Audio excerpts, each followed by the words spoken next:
Hello everybody, and welcome to probably the least controversial video on YouTube about Theory of Dracula. It is my turn today to dip into the world of tier lists, and we're going to do a Hunter event tier list for you. And I say we, because I'm not alone. You can see here by the first screen that I am accompanied by the dulcet tones and the wise words of Roscoe. Ooh. And the Yes, crowd indeed, goes, the you crowd goes wild. the crowd goes mild.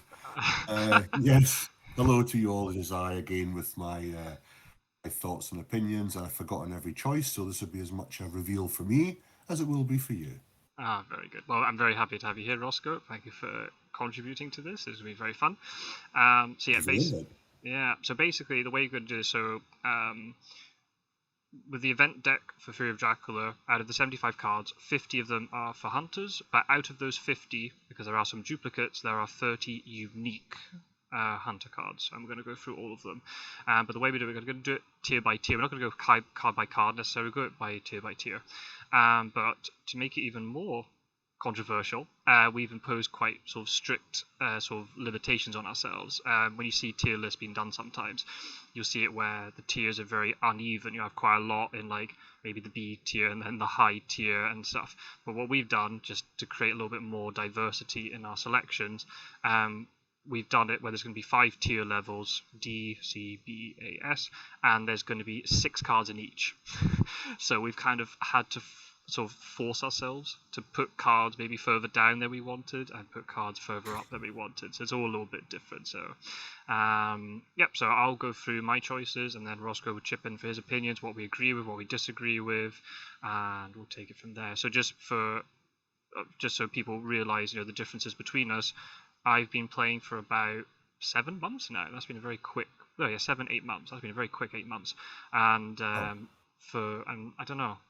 I've been playing a lot more Dracula now because of the League of Dracula competition being on, but I'd probably say I'm more a hunter player, I guess. And I don't know, for yourself, Roscoe, like length of time and where do you see your allegiance? Probably on the digital 2 years. I probably got it not long because I got the board game in October 19. Right. Then I got kiboshed in March 20. So then I got the digital. Yeah, so probably 2 years I've been playing. Played about, I don't know, embarrassed to say, I don't know, about 600 games maybe. I've got about 500 wins, 450 wins, something like that. I'll just say, if you go into the digital leaderboard, Roscoe's at the top of most of them. so it really goes to show how many games he's been playing. But it's been I have to say, over a 2.5 year period, so it's not as... Oh yeah. I've been living a life in between, and Good. Funnily enough, looking back on it, looking at the leaderboard stats, it's not far off 50-50 that I've had wins from Hunters and Dracula. Fascinating. I don't mind playing either, so I'll say to somebody, they choose, most of the time they've chosen Hunters, which is why I've jumped on Dracula, which is okay, but then sometimes they want to play as, if they're really new to the game, then I'll suggest they go Dracula rather than control of 4 Hunters and do a sort of through tutorial with them. Yep. And probably I would say out of those games I've played, maybe 10 at the most have been AI, because very quickly I realised that the AI is just an absolute waste of time. So a few more than you, but it's a steep learning curve, and you're right at the top. It didn't take you long to grasp it. So most of the players in the community now are you get a decent game out of them, which is great, because when I first started, it was myself, Quincy, and Mr. Green that I would say were kind of ones that knew about it. Apologies to any other players that may have been on there, but you were the most the that regular sort of players. Yeah, sure. and the most sort of competitive games. It would go to the final week. Most times. So that's how I sort of. But now there's a handful that, in fact even more, that you can jump on and get a hell of a good game with. So it's only made it better for the game and for the community. So happy days. Yeah, and you've seen it from the tournament that's been happening as well. Like the level of the play is definitely improving. So that's interesting, because I feel like in those 7 months I've been playing, I've played more hunter games. Not as much as I thought, actually. The ratio is not that much in the hunter favour. But yeah, I just feel like a lot of players just automatically go Drac. I'm like, oh, I'll go hunters then. So I've kind of known you more as a Dracula player, maybe because it's more recently you've played Dracula, perhaps, or maybe because I always play hunters against you. I don't know. So we'd see. With this, we got different perspectives, different time spans with the game. And also, we're just gonna have different opinions anyway. So. I think I was having a look through, and I think we agree on exactly 50% of where the cards should be played. So there's a good amount of agreement and disagreement. So I think that's pretty interesting. Okay. So, right, we'll get jump straight into it. We'll don't dry this out anymore. So D tier. So yeah, obviously 6 cards in here. There were 2 for me which were like really clear, and the others were like, I'm not quite sure. So basically in my D tier, I've got Blood Transfusion, Evil Presence, Good Luck, Joven Harker, Local Rumours, and Long Night. So for me, the weakest one is Blood Transfusion. I don't know if I've ever used this card. If you don't know what it does, basically it helps you like remove a bite from a hunter who sustained one, but it's very like cumbersome because the hunter who plays it cannot be weakened. So like Mina can then never use it, and you can't use it to remove Mina's bite. That'd be quite a cool feature if you could remove Mina's bite with it. But it's kind of like an ingrained thing, so that doesn't work. And like. Okay, mate, I'm going to sound a little bit snobbish here, but in like the high level play on the Discord community, people don't get bitten that often. And like even if they do get bitten, they're like, okay, so what? You got a bite on me, okay. If you jump into a game when you're like a spectator and you just jump in, not seeing anything that's happened, and you see one other hunter other than Mina with a bite, it's like seeing Halley's Comet. You're like, oh my god, this is such a different game. So I feel like it's a card that's very cumbersome to use, and it's not going to be used that often. Maybe in like games, maybe more in the physical version, people might use it more because games might be a little bit crazier if it's in person, perhaps, or people might prioritize biting more. But I think a lot of people just carry anti-fang items, so I don't know. Like, I mean, you've got it in your D tier, Roscoe. Anything you want to add to it, or? No, you're exactly the same. Yeah, I mean, I don't see any. I think there's been one game I've watched where 3 hunters got bit, but I mean, because most bar Mina, all the other hunters can take 1 bite regardless. Yeah. It doesn't really, and if it was one of those where you could use it, there was, say, Van Helsing was on a spot with 2 others, you could use it to remove them all. Oh, that's a show actually. It's a 1 shot for each, and as you say, it doesn't remove Mina's. Van Helsing can take 2 anyway, and if a hunter dies, they're back relatively quick if it's beginning of the game. So it's sometimes better just let them die off, lose the bite completely, and then come back refreshed. So no, it's in the right tier. I don't see any reason for keeping it. And it's also that there are 2 of them in the deck. You're like, oh, why are there 2 of these cards? You're like, they're never going to be played. You feel bad when you Night Supply and you get Blood Transfusion. Like, you may as well just give Dracula an event. Like, what? This is useless. Long Night is the other one I don't like. It's like moving at night. I know I can understand why it could be useful, and there are situations where after Dracula's like wolf formed, you need to check locations. There might be a use for it, but it's so awkward because you have to utilize the card at dawn. So like you don't know if you'll need Long Night. You might discover Dracula's Treasure. Oh, I don't need Long Night anymore. No, it's kind of thing where it'd be good if you could play it at dusk rather than dawn, and also like then, yeah, you can give Dracula events with it, or if it's a hunter event, you've lost the event. I'd rather just have the event. Thanks. Like instead of discarding it, it could be something really good. Also, like it feels really bad to play Mystic Research and then you're using it to play Long Night. I just don't know. I'm not a fan of it. The others are tricky. I feel like I'll talk about Evil Presence and Local Rooms together because the reason why I've put them here, I know there are times they're very useful, and I know there's the whole meme, the way I play is, if Dracula goes to sea, put hunters onto ports and try and get Evil Presence and Local Rumors, and it can work. But the big issue is there are so many times you don't get a lot of information from it. It's one of these things, if you could combine Evil Presence and Local Rumors together, you'd make a really good card. But the 2 of them, like, Evil Presence only tells you if they're adjacent, but it doesn't actually reveal the location, so unless it's multiple hunters, you don't actually know where Dracula is. Local Rumors then flips all the cards, but then it's only on the hunter that draws the cards. It's always typical, it's the one hunter you don't want to get Local Rumors, and they're the one far away from the trail, so it does nothing. That's why I put them here, basically. I know you put them a little bit higher, Roscoe, so you might want to... I don't know, you can we can either leave it until they appear on your tier list, or you want to explain maybe why you didn't put them so low. Or... Yeah, I mean, to be fair, they're only one up from you, so it's not that far away. The reason I was contemplating putting one of them in there was they're they're contextual. So again, you've got there's nothing that a hunter can activate to do something to make them work. You just draw them when you draw them, and if Dracula's not adjacent, then I would say local rumors. Yeah, you're right. If there was a combined card, but then again, it would kind of make it easier because I like the local rumors because I've seen that in the past. If a hunter's in central Germany and Dracula's been there, it reveals every location they've been at. I like that. Evil Presence just lets you know that right there, right then, he's adjacent to a hunter. It's only current location. Yeah. So, but again, it's one of those where later in the game, it'd be a good one to come up. And again, there's 2 or 3 games you and I have played where you've drawn it when I've been at sea, and it's helped you win the game arguably. So, didn't see it. I thought it's a good, as a kind of passive card. I didn't, there was others I thought I'd rather put down in the D tier than that. But I can see your reasoning for why you would do that. But yeah, the local rumors are like the. I think if you get them, and again, it's all about if you get them at the right time, which is why some of the other cards are based on content. So when you get them, Yep. But no, I can see your reasoning for that. I think that's the thing. If it's a card you could hold until you needed it, it's the fact it's just drawn immediately, and it might not be the right moment. I did actually think about it because I saw you put it a little bit higher, and I was trying to. I was thinking about it as I was like walking to work, and that I was thinking like, why did you put it high? I thought maybe a counter argument saying that they're a good card is it prohibits a lot of starting locations for Dracula.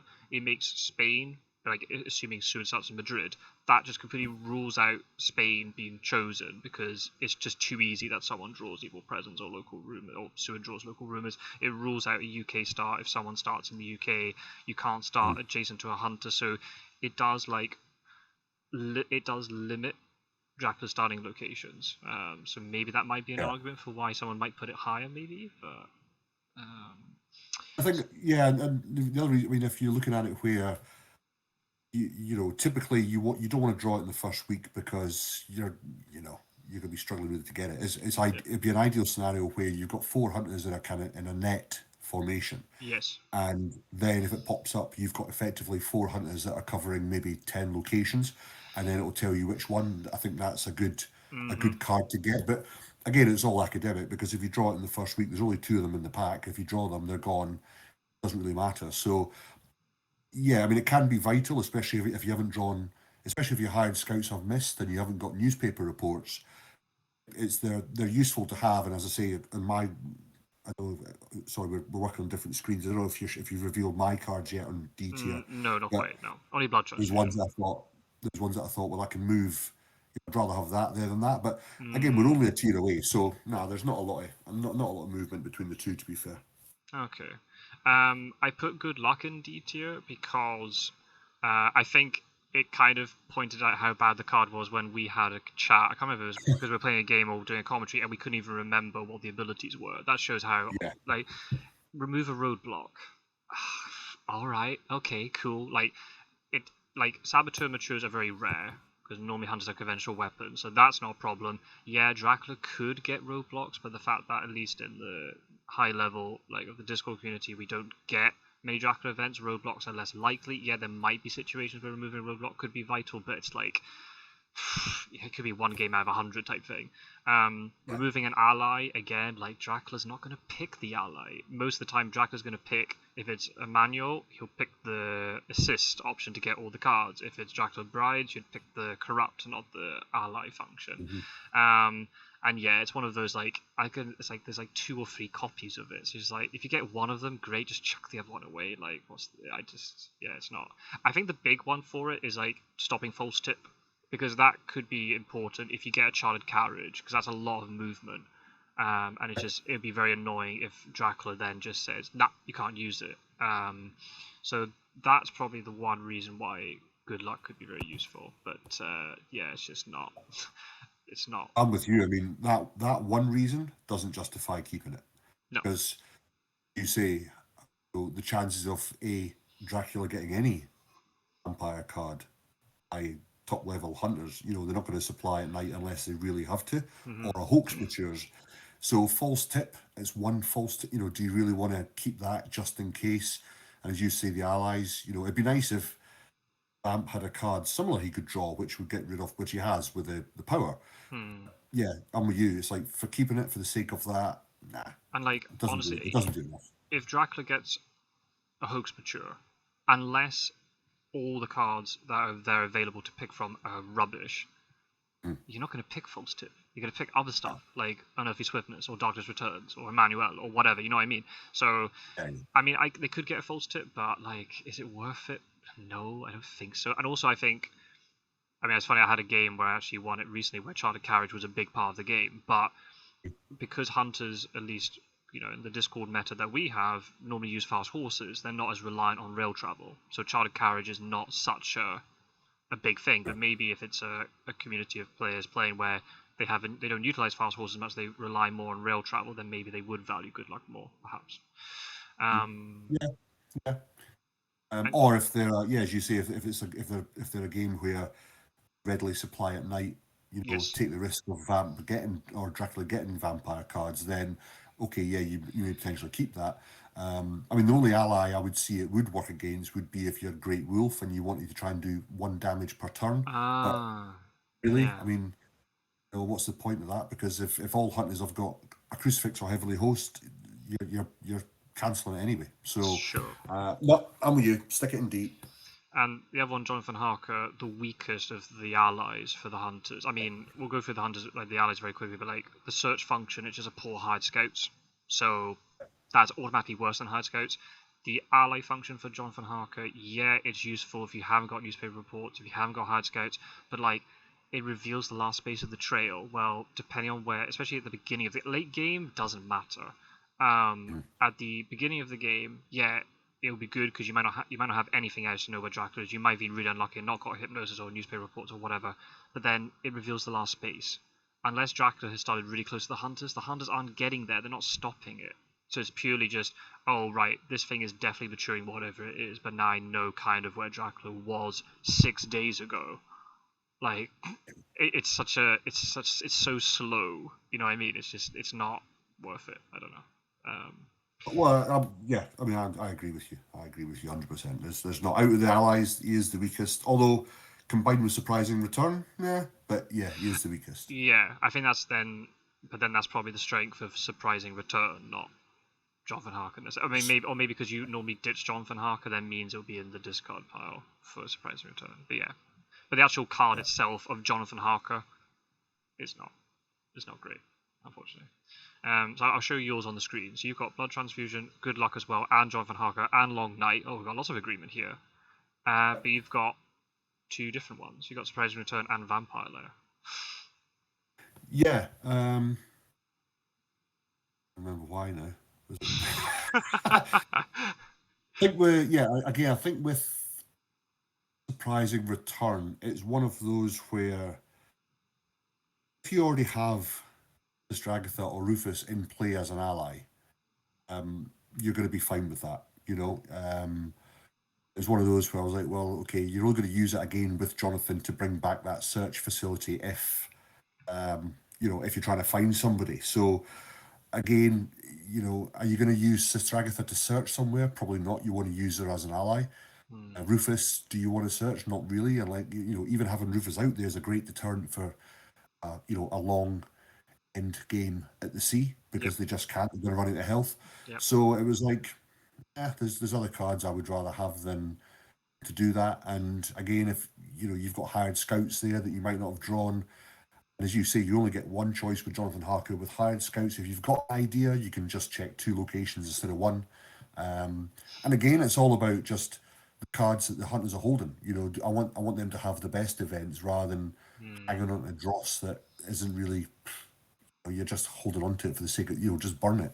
Yep. So that's why I put it down there, kind of in line with what you said about you could argue if Jonathan Harker is your ally and you haven't drawn the other 2 yet, okay, but it's all based on context of whether you've already got that or not. If I've got Sister Agatha or Rufus in play, I'm really going to remove them. They're going to be allies. So sure.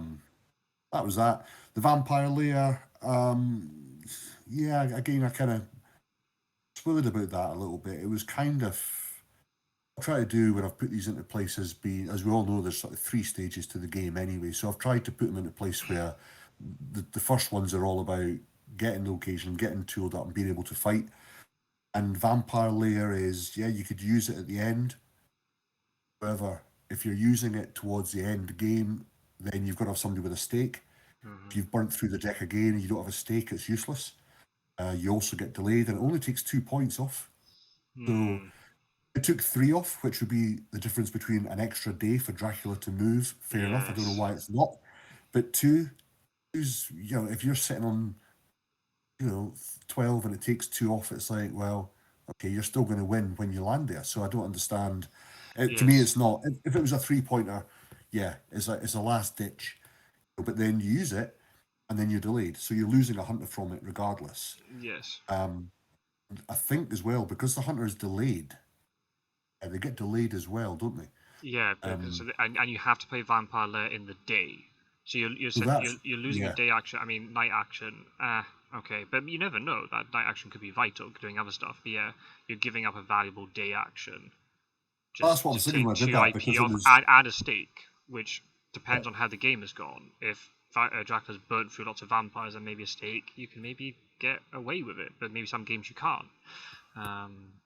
the thing I looked at is the game I won the other night with Pirate Joe, where I consecrated grounded him in Adriatic. If I'd used Empire Stake to drop that, although there was no ideas, but if there's a scenario where you're thinking, right, okay, let's just drop that down, that hunter can't use their heavenly host at night because they're delayed, or they can't use Consecrated Ground because they're delayed. They would be able to use the Heavenly Host, I think, but the Consecrated Ground, no. If they have any night event to use, then they wouldn't be able to use it. So it'd be about making sure you'd have to get It those wasn't events on whoever had off. Vampire there, right? Yeah, I mean, I had So I was like, yeah. nah, it's no worth. No, I see your point. I mean, I'll say now, I put Surprise and Return and Vampire Lair 1 tier above, but I totally see your argument with it. I had a game the other night where just because the game's getting a bit, I gave away 7 points really early just because I couldn't get to the vampire that matured. In Resbed I could have done, but I misplayed. But because of the way the points worked, I used Vampire Lair and it did buy me an extra day. But it just depends on where it's sitting. As you said, there'll be certain situations where, depending on how many IP Dracula's got, you getting that 2 IP down actually doesn't make any difference in terms of the amount of days, unless then other things happen later with reckless vampires getting points or whatever. But yeah, I think the hunters would rather keep their stakes to kill vampires than to waste one for a vampire lair. The amount of times they jump on, and you look at the amount of vampire cards, even for aristocratic or even for hoax, you're going to risk either getting delayed. yep. As a hunter, I'd rather have that to stake and risk, or rather remove the risk of a 7-point card getting matured. And so to me, it's one that you would use as a last ditch in the last week, just to slow it down by maybe a day or two. But Yeah, again, it's irrelevant if they're already sitting on 10, or that's the they're thing. on Yeah, whatever. So yeah, that's why I was like, yeah, I'll stick it down there. But yeah. it doesn't. I've not played it much in my games, so again, I've kind of gone by cards. How often have I used them to either win me a game or that? And Vampire Lair, I'd say, is probably not far off the same as Blood Transfusion. I can't remember many times that I've used it. So Yeah, maybe it's recency bias. I actually used Vampire Lair 2 days ago. So yeah, maybe it was based upon the amount of times it's actually been useful for me. Then maybe I'd be the same as you. Evil Presence and Local Rooms would be up 1, and Surprising Return I might keep there, but Vampire Lair maybe I would move down to D2 then. Okay, and yeah, Long Night we're in agreement with, so that's fine. So yeah, that was a lot of agreement in our D tier. That's not going to last, by the way, people. This agreement's not going to last. I've just noticed the further it goes up, things are going to get very wacky. So yeah. So I mean, I'd be surprised if there was cards that we had completely different in the bottom tier, because then it would mean that our gameplay and our win-loss rate would be opposite ends of the spectrum. yeah, So yeah. So I if probably. I had CG and D tier, you'd be like, right, Ross, get off the whiskey, 'cause that's just like nonsense. So Oh my god, look at this guy. I think that's the Yeah, only tier that there would be a lot of yeah. patches with that. I'd imagine for most people, top tier and bottom tier would be very similar. It'd be the middle pack would be the part where I have most disagreement, because it would just be Yeah. yeah. Well, we can move on to C tier. So what have I got?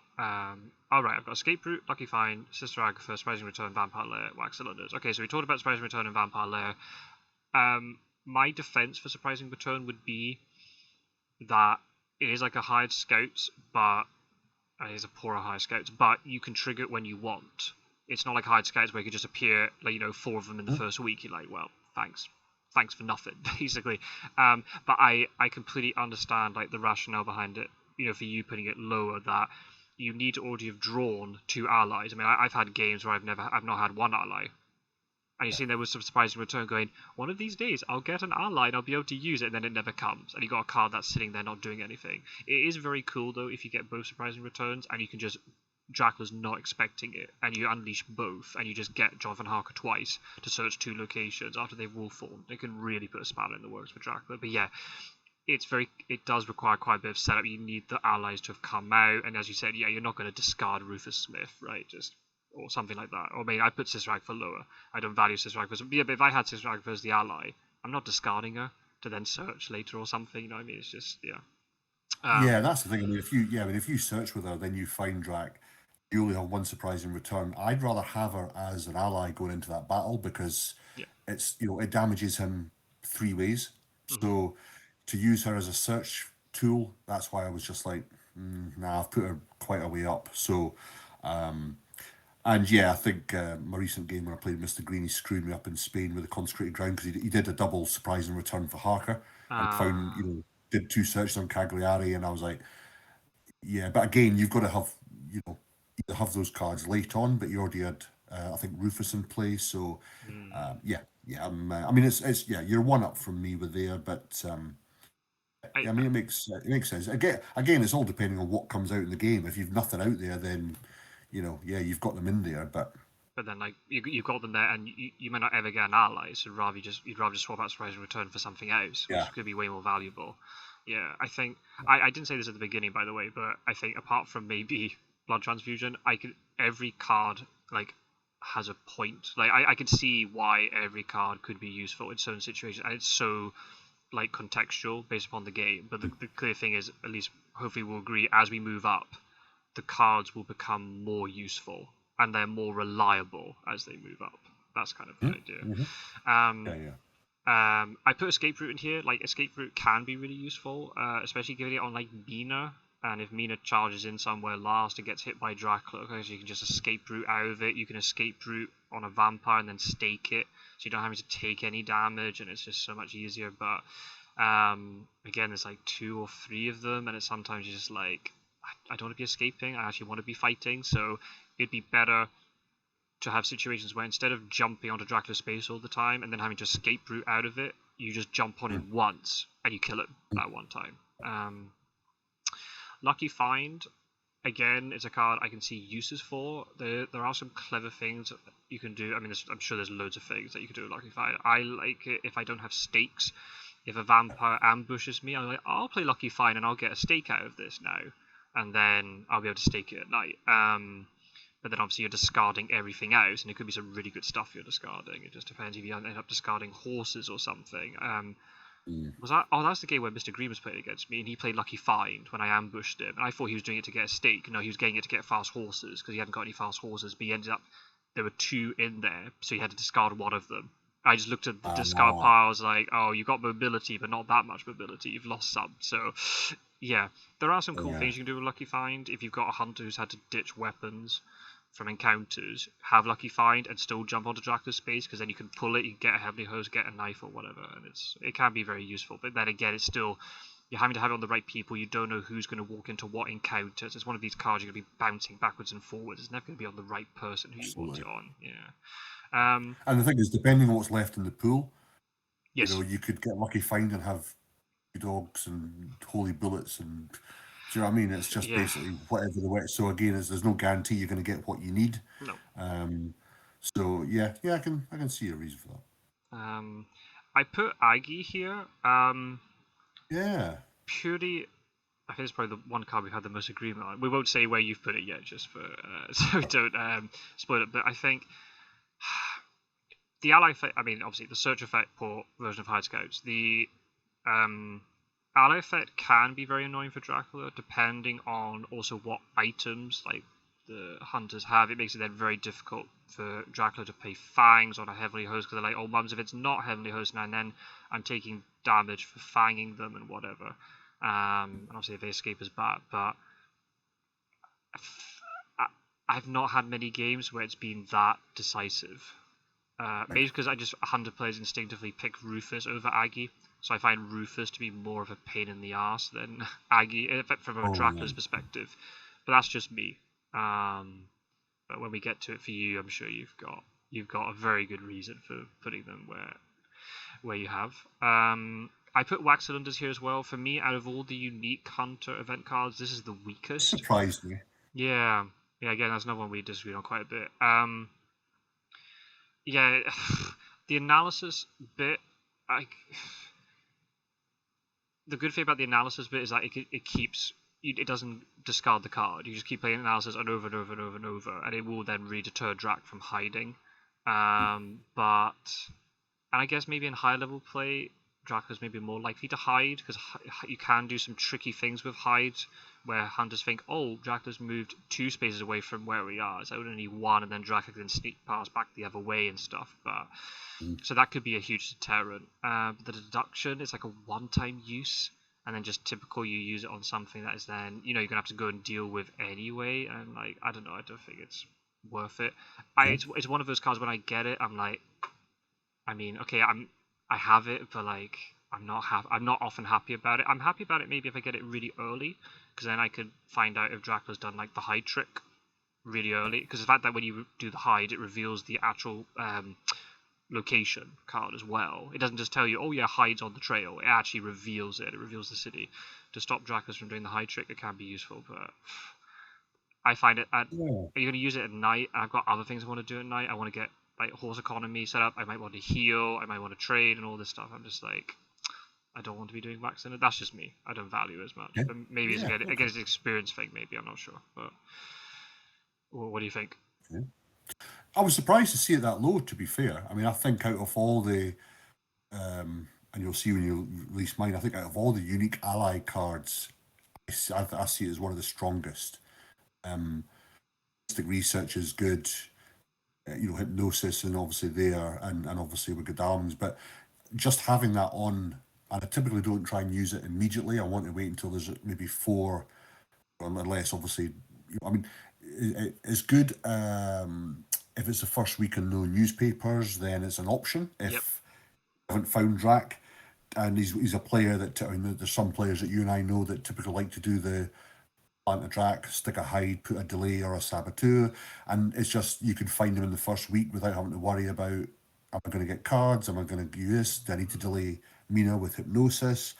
And the deduction side I find is great, because again, if you're looking at it, again, I think this is how this might follow a pattern here about games that we've won using these cards.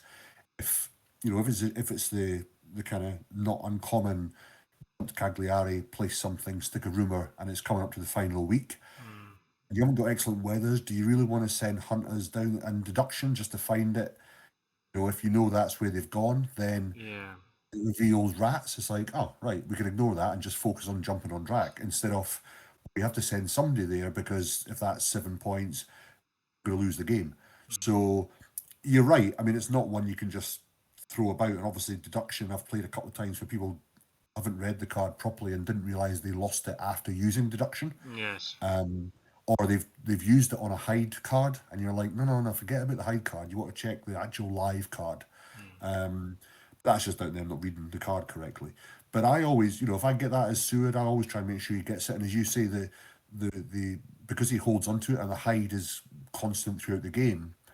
If a player tries, as you say, does a wolf form but does a hide, and instead of chasing them thinking they've gone 2, I always like just throw it up there. And it also shows the hunters know, oh, hang on a minute, right, he's got wax cylinders. Do I want to use hide now? Do I want to get found quickly? And it does make them deter using it, I find, once they know that you've got it. So it's all about, if there's 4 locations, and there's no hide, you know that they're 4 cities nearer or further away from a hunter, and it can help you do a bit of deduction yourself to find it. So Yes.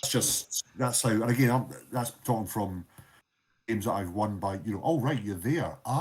Because if I didn't have that, I'd have been struggling.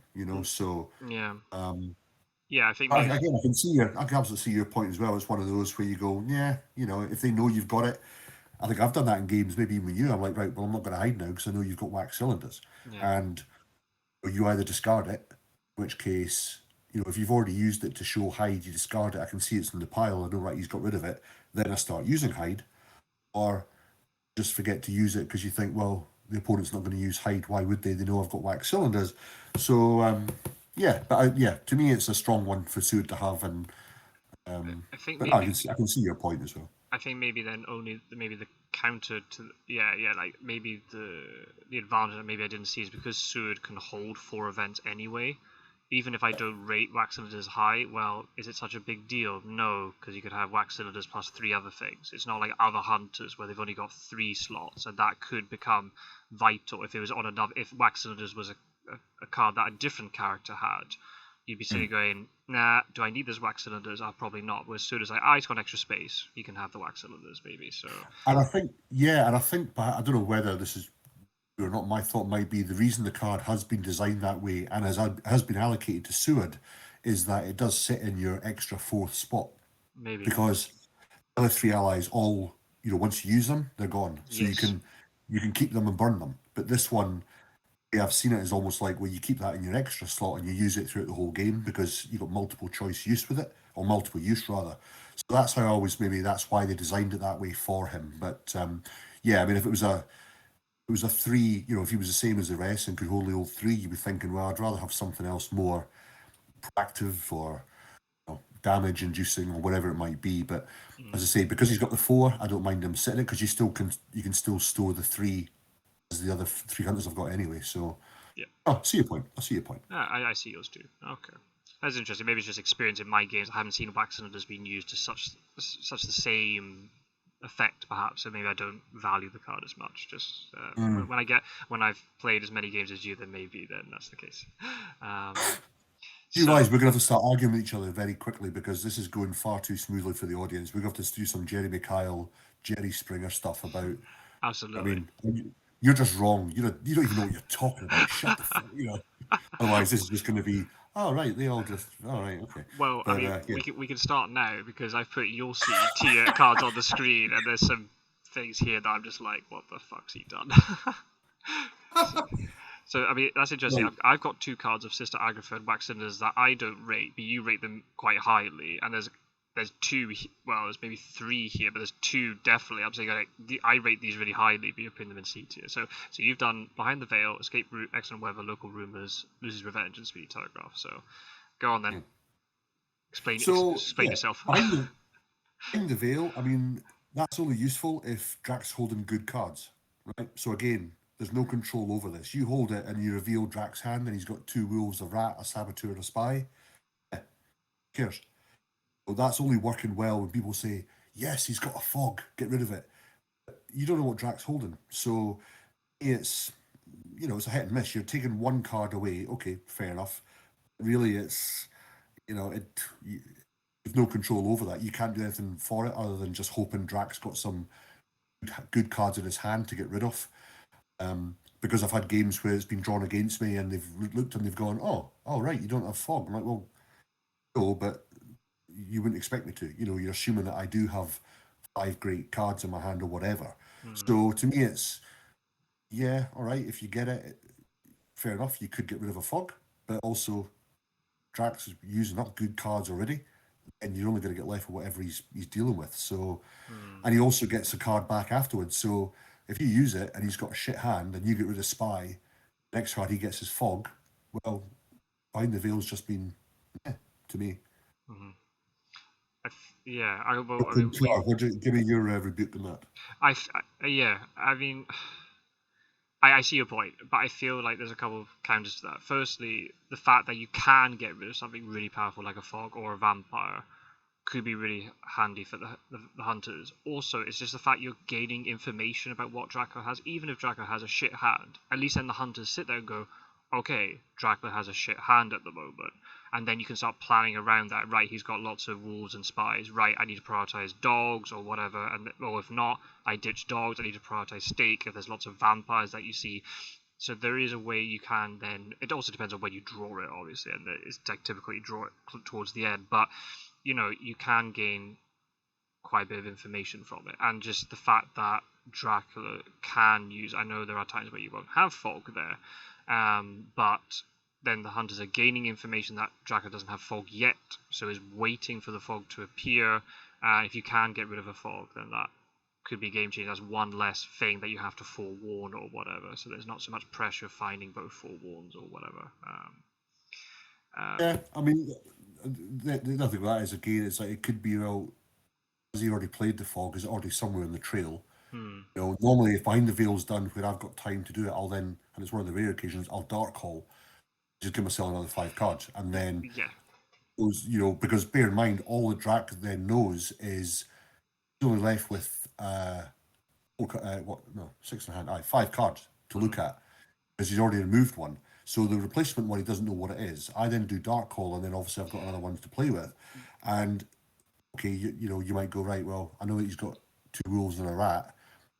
I don't know 6 other cards, what they are, or 7 other cards, or whatever it might be. So yeah, I mean, if it comes off and it plays well and you get rid of a fog, great. I just think, though, between Desecrated Soils and Dark Call, I can burn through his relatively small item card deck quickly and get back the cards that he wants. That, if you use Behind the Veil and you only get it once, if you use it in week 1 or say you draw it in week 1, again, you can't hold on to it. I think if you could hold on to it, yes, I use totally it further. agree. Yes, I completely Don't agree. think, if it was a day or night and you were thinking, right, your 3rd week in and you're kind of going, right, let's see what he's played. But because it's an immediate use, if it's in the 1st week and he's got a shit hand, then nah. Yeah, no, I completely agree with you. That's probably the one flaw like the card has, that it's not a play when you like card. It triggers immediately. I think that is a very good point. Dracula can't just work around it. You feel really good about it though as the hunters if Drac dark calls and then you get Behind the Veil, because then it's far more likely, and you've got so much stuff that, and obviously then because Dracula's got a very big encounter hand, then Dracula's not going to be replenishing, so what Dracula has in hand. That's what Drac's going to have to work with for the next 4 or 5 days or so until it gets down small enough that it will then start replenishing each turn. So again, that only comes down to, there's only 1 card in the deck for the hunters, and it comes down to you either drawing it. I mean, you could go a game and never draw it. So there's just that kind of. To me, it was more of a, well, okay, if it comes up, it's a nice little bonus. If you get a good card, if you don't, you don't. But to me, I wouldn't be. There's some games, there's some cards you really want to search for to get, and when you do, you go, oh that's really helped. To me, it's as I say, there's ways that Drac can navigate it to replenish and without it knowing. But yeah, again, if you draw it after he's just dark called, great. But it comes down to the lap of the gods, doesn't it? When do you draw it, and that's sort of the contextual side I was looking at as well. Like a lot of these cards, like the Evil Presence or Local Rumors that we talked about before, it's just the same thing. You're just hoping and praying that the RNG works in your favor a little bit in terms of timing and whatever. I see your point.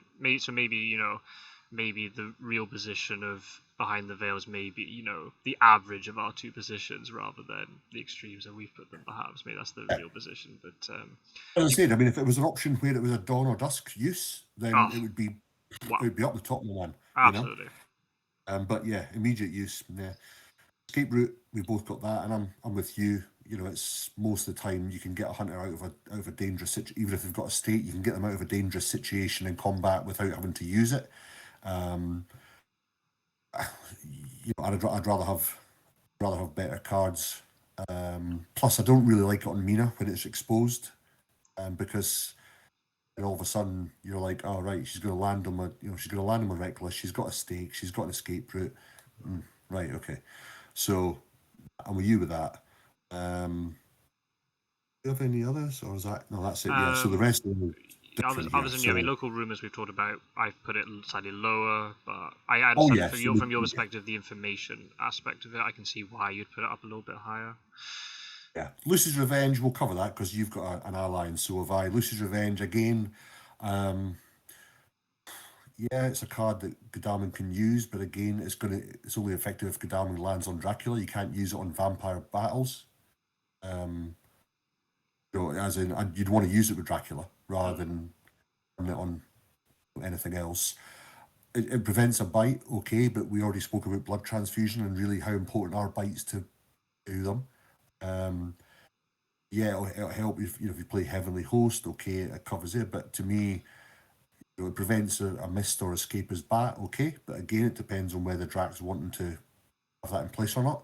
To me, if Sister Agatha's already in play, then Lucy's Revenge is kind of, you don't need it because Sister Agatha is doing more damage than Godalming's would do anyway. It's just an add-on I saw. I'd rather have I'd rather have another card for Godalming to hold, like an ambush to me would be much more useful than keeping one of my three hands as Lucy's Revenge. So that's why it was down there. And again, it's one of those where you stick it on him, then he's restricted to just picking 2 events each time. He supplies the most with his 2 items and 1 each, so he's always a character that you want to keep supplying with. And you're holding on to this Lucy's Revenge if it's just on the off chance that you come up against it. So out of the kind of unique cards for hunters, I didn't really rate that high, which is interesting because you've got Wax down there as well for Seward. I've got Godalming's down there, so that's quite interesting. So it might be a gameplay thing. I mean, I'll talk about Lucy's Revenge when it gets onto my tier, but I feel like maybe because I'm a little bit more aggressive with Godalming, because he's like the highest HP character, I like him to charge into things. So having that Lucy's Revenge there is like, well, if I charge into Dracula, I have this thing here, so I don't have to rely as much on a plan. I know Planned Ambush does some different things. I'm not saying they're the same card, but I have this thing that I can use in combat. Yeah. That's just me. Yeah. It might be a playstyle thing. It's the same as the kind of, to me, it's one of those where you're relying, and again, it depends again when you get it. If it's late, if it's late in the game, typically hunters have got, you'd like to think that they're on Drax trail by then, that they can be closing it down. And if it's going to be 2 hunters on one, have it and throw it on there. But it just depends because, again, would Godalming have fast horses? If he doesn't and he's got something else, then rely on him just to jump into it, just to offer this passive. All it's doing is stopping him getting bitten. It doesn't damage Drac if he bites you. If he does escape, he can escape once, but if he's then got escape as missed as well, you try and escape his bat twice, then the card's burnt after a bite. So it's just a couple of things. I thought, well, you know what, stick it in there. Excellent Weather, you're probably thinking, fucking hell, Ross, you're just too old. What are you doing? The reason for Excellent Weather there, the games I've seen recently, obviously, so there's only 2 of them, and I was deliberate about, okay, do I put it in C or do I put it in B for there? The most I've seen is using Van Helsing to get from the UK to the mainland, to Europe. Now, prior to that setup, a lot of people didn't, they saw the UK as, well, you know what, I'll leave it open because if they go there, I can do a very quick search when, it's easy to get the hunters into the UK, and then you've got all the hunters in Europe that you can start doing trades and blah, blah, blah. So it's only been in the recent sort of terms that people have started placing, since Quincy's sort of set up about, okay, we'll put Van Helsing in the UK, but invariably they use him to do, use One Excellent Weather to go from London to Le Havre, or go from Edinburgh to Hamburg. And again, if they don't know, if Dracula's in Baltica, then all right, that's fine. But I wouldn't use it for that. I'd rather just take the extra turn rather than you rushing to Hamburg isn't going to get you to Baltica any quicker as such. I've rarely seen it used where shit, Drax in the UK, right? I've got 2 Excellent Weathers on 2 hunters. I can jump on him now. Typically they're used early doors. For me, it's like, well, if you're chasing him, okay, you can. If you're chasing Drac and you've got an so we'll come on other cards that are more relevant, I think, for sea exploration. But if you know where Drac's going, you can position your hunters to get there ahead of him. Rather than the Excellent Weather seems to be catching up with him, or again, all I've seen it being used for is getting Van Helsing off the UK into the mainland, which to me is a waste of a card. So Yeah. if that's what it's getting used for, then to me it's like, it doesn't, I don't need to have it any higher than that. Yeah, I completely agree with the whole Van Helsing thing. So I remember quite early on. I don't even know if this was recorded. I don't think it was. I remember playing a game, and I remember I think it was like a 2v1, and I remember asking my hunter, like I was about to say opponent. That's not true. A hunter teammate. There we go. Would should I play Excellent Weather to get Van Helsing off or not? And we had a bit of a not to and fro about it. But we had a very quick sort of thing about it. But yeah, I've now over the last last few days kind of thing. I'm very much, especially maybe thinking about this tier list actually. I've now kind of come to that sort of opinion now myself. There's like, I don't like using extra weather to get Van Helsing off. I'd rather keep it because you just never know. If Drac gets up to the UK, you can get it. I've done it before where Drac has landed in Cagliari, and I've had someone in Marseille, and Dracula's sitting there going, "Oh, I'm safe. I'm in Cagliari. They can't get to me for 2 turns." I'm like, excellent weather. Never mind. I'm on you now. So I think it's one of these cards where it's very easy to misuse it, and then it's just I said it's gone, and it's like the only reason I can maybe see why you want to get Van Helsing off sooner is because you want him to rail down somewhere, or because you need trades and stuff. But then just do what I do, just keep Van Helsing in the UK for the entire game and never move him. Like there you go, problem solved. Problem solved. If he doesn't go to sea, then he never has to pass a turn. So yeah, I see your point. It's one of these cards that could be easily misused, but it's very powerful if you get it at the right moment. And Drac's not expecting you to have excellent weather. It can really catch a Dracula out. Yeah. And again, the things where, for example, if Rufus is in play, typically that'll, Drac's not going to go much further than 2 oceans, depending on his health or where he is. And you've got Money Trail to find that. You've got Evil Presence if you're on the coast. To me, there's I mean, if you're using excellent weather to try and catch up, you're going to, as you say, Cagliari is a perfect example.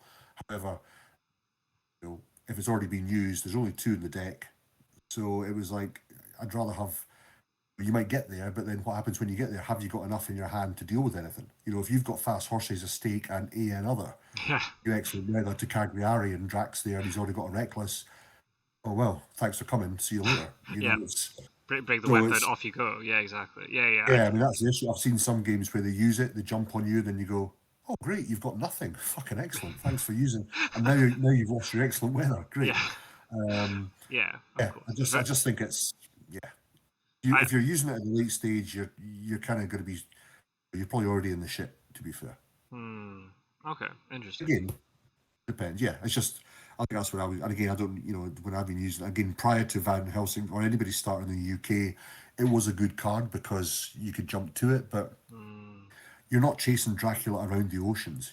So you're only going to be going from one to another. And I mean, the C tier's not the bottom. It's not the top. It's middle of the road. Yep.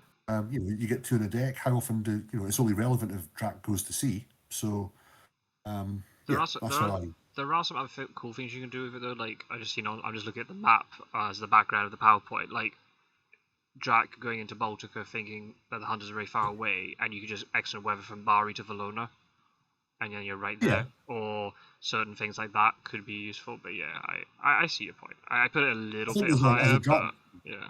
Yeah, I mean, I think as a Drac player, wherever you like, I mean, wherever I go, that if excellent weather, and again, something for new players to always keep checking the discard pile if you forget, because again, things can happen in the first week, you forget about in the third. If both have been done, then it's irrelevant. But if there's one there, I always assume that they would have it. If they have got somebody on Barry, and again, they know that you've landed there, they're already on your trail. And if they're going to waste a card to jump across, then okay, that's fine. If Drac lands in Salonika, and all they're going to do is get to Valona. It just seems to be there was more, and again, it's only relevant if Dracula does go to sea. And if Rufus is in play, typically I want to try and, well, certainly I wouldn't want to go to sea when Rufus is in play. I've had times where I've had a plan to go seaward and he gets brought out 2 oceans in, then you're like, fuck. Yeah, and then plan changes immediately then. Plan changes, and then excellent weather could become relevant. So I say it's middle of the road for me. I don't hate it. It's got its uses. I was playing it on most of the games I watch these days. If Van Helsing is in the UK, he will use excellent weather to jump to the mainland, which to me is a bit of a waste. Yeah, I'm gonna, unless I can be convinced otherwise, I'm gonna, from now on, I'm not gonna utilize excellent weather in that way with Van Helsing. I'm gonna try and just take that extra turn, get him off, and use excellent weather later. I think that's gonna be what I'm thinking about. You can, or good thing is you can trade it away from him and put it on Yep. whoever. So, as you say, it's a good one if money trail's used and you find him and you've got Godalming close, then trade it over. But to use it just to get onto the mainland, and you're still far away from Drac. I mean, what can you do on the mainland you can't do in the UK? It doesn't make any sense. So that was my. But again, you're further up than that, so we can. Not that much further, so don't worry. We're not in too much disagreement about it. Right. Okay. Speedy Telegraph. Again, was a bug and it's fucked. No, it was. I mean, that's a very good reason to put it low down. To be fair, yeah. Yeah, if a glitch wasn't there, it'd be great. But there is a lot of those issues that are happening just now. Again, it's middle of the road. I don't hate it. It's not at the top. To me, it's a good search tool because typically that's what you're using it for. It's if Drac's gone somewhere, you're going to send somebody. Either you want to do hypnosis first and find out where he is if you've lost him. Okay, yeah, that's fine. Typically only if Mina's got hypnosis, then you want to work it that way. And invariably, it's all right if you found Drac and you've used it, then that's fine. It depends on the vicinity of your other hunters. If if you Speedy Telegraph Mina onto him and there's nobody else around her, okay, right, you know where he is, but got that and 4 or 5 other cards that can identify where he is on the trail. As I say, probably the reason I've got it mid is because at the moment I've not really been using it because there is this ongoing issue. It's like recency bias. Then you haven't been using it much, so one of these cards because it's Do you know what I mean? It's like you know what, I'm not bothered using it because I've never. To be fair, it's one of those. Despite there's 2 of them in the den, I really draw it. It seems to be one of those for whatever reason. It doesn't come up as often as a bit shy. It should. So again, I'm probably using it based on my own gameplay that I've gone, well, what do I use it for? It's usually Jack's been at sea and he's landed. I might have used Money Trail to find it, or if I haven't found him and Mina's not on a location with another hunter, move somebody onto her, then she does hypnosis and then we find it. That's that would be a use. But again, middle of the road, it's not the worst, it's not the best, and it can work if it's done, but not a particularly attractive one for me. Yeah, I think I've got a little bit high. We'll talk about it just now in the B tier, but I feel like it's one of these. There's 2 of them. If I get both, I'll just ditch one. Like I'll have one. Like I can't see a situation where I can have two Speedy Telegraphs per game. Like I don't know if I've ever seen that. Maybe only once, I think. But Okay. So we've got a couple that we agree on there, and it's interesting. We'll see. It's interesting how we both got the hunter unique cards for 2 different hunters on there. That's quite interesting. Yeah, absolutely. Okay, well, we'll go on to B tier. So some of these will be familiar because we've just talked about them. So I'll talk about Speedy Telegraph first, just because that was the last thing we talked about. Speedy Telegraph is one of these cards. It can be very. I'm using can all the time. I'm seeing it's so contextual. I mean, to use it for hypnosis, so valuable. The fact Mina can, you have to set it up correctly. But the fact that Mina can go first, do hypnosis, and then all the other hunters can move after, really important. That might need to be done. I won a game in the league actually where that was a vital part of me winning. I discovered that Jack was in Britain. I was like, right, okay, I've already got hunters on port. Boom, let's go. Now I can commit to it because I didn't know before then. However, here's a question. Yep. Here's a question. Mm-hmm. When you were in that scenario, how many of your hunters in excellent weather jumped to port? None of them. No, I don't think I did. I don't think I had drawn it. Oh, good question. Sure. So that's plenty. That's my point. My point. Yeah, I don't think I had excellent weather, actually. No, I don't think I did. In the net for Roscoe. Boom. Yeah, no, true. I don't think I'd drawn it. Oh, maybe I had, or maybe I used it on Van Helsing to get him off the UK earlier. I don't know. I don't remember. Oh, I'm going to check the recording back now.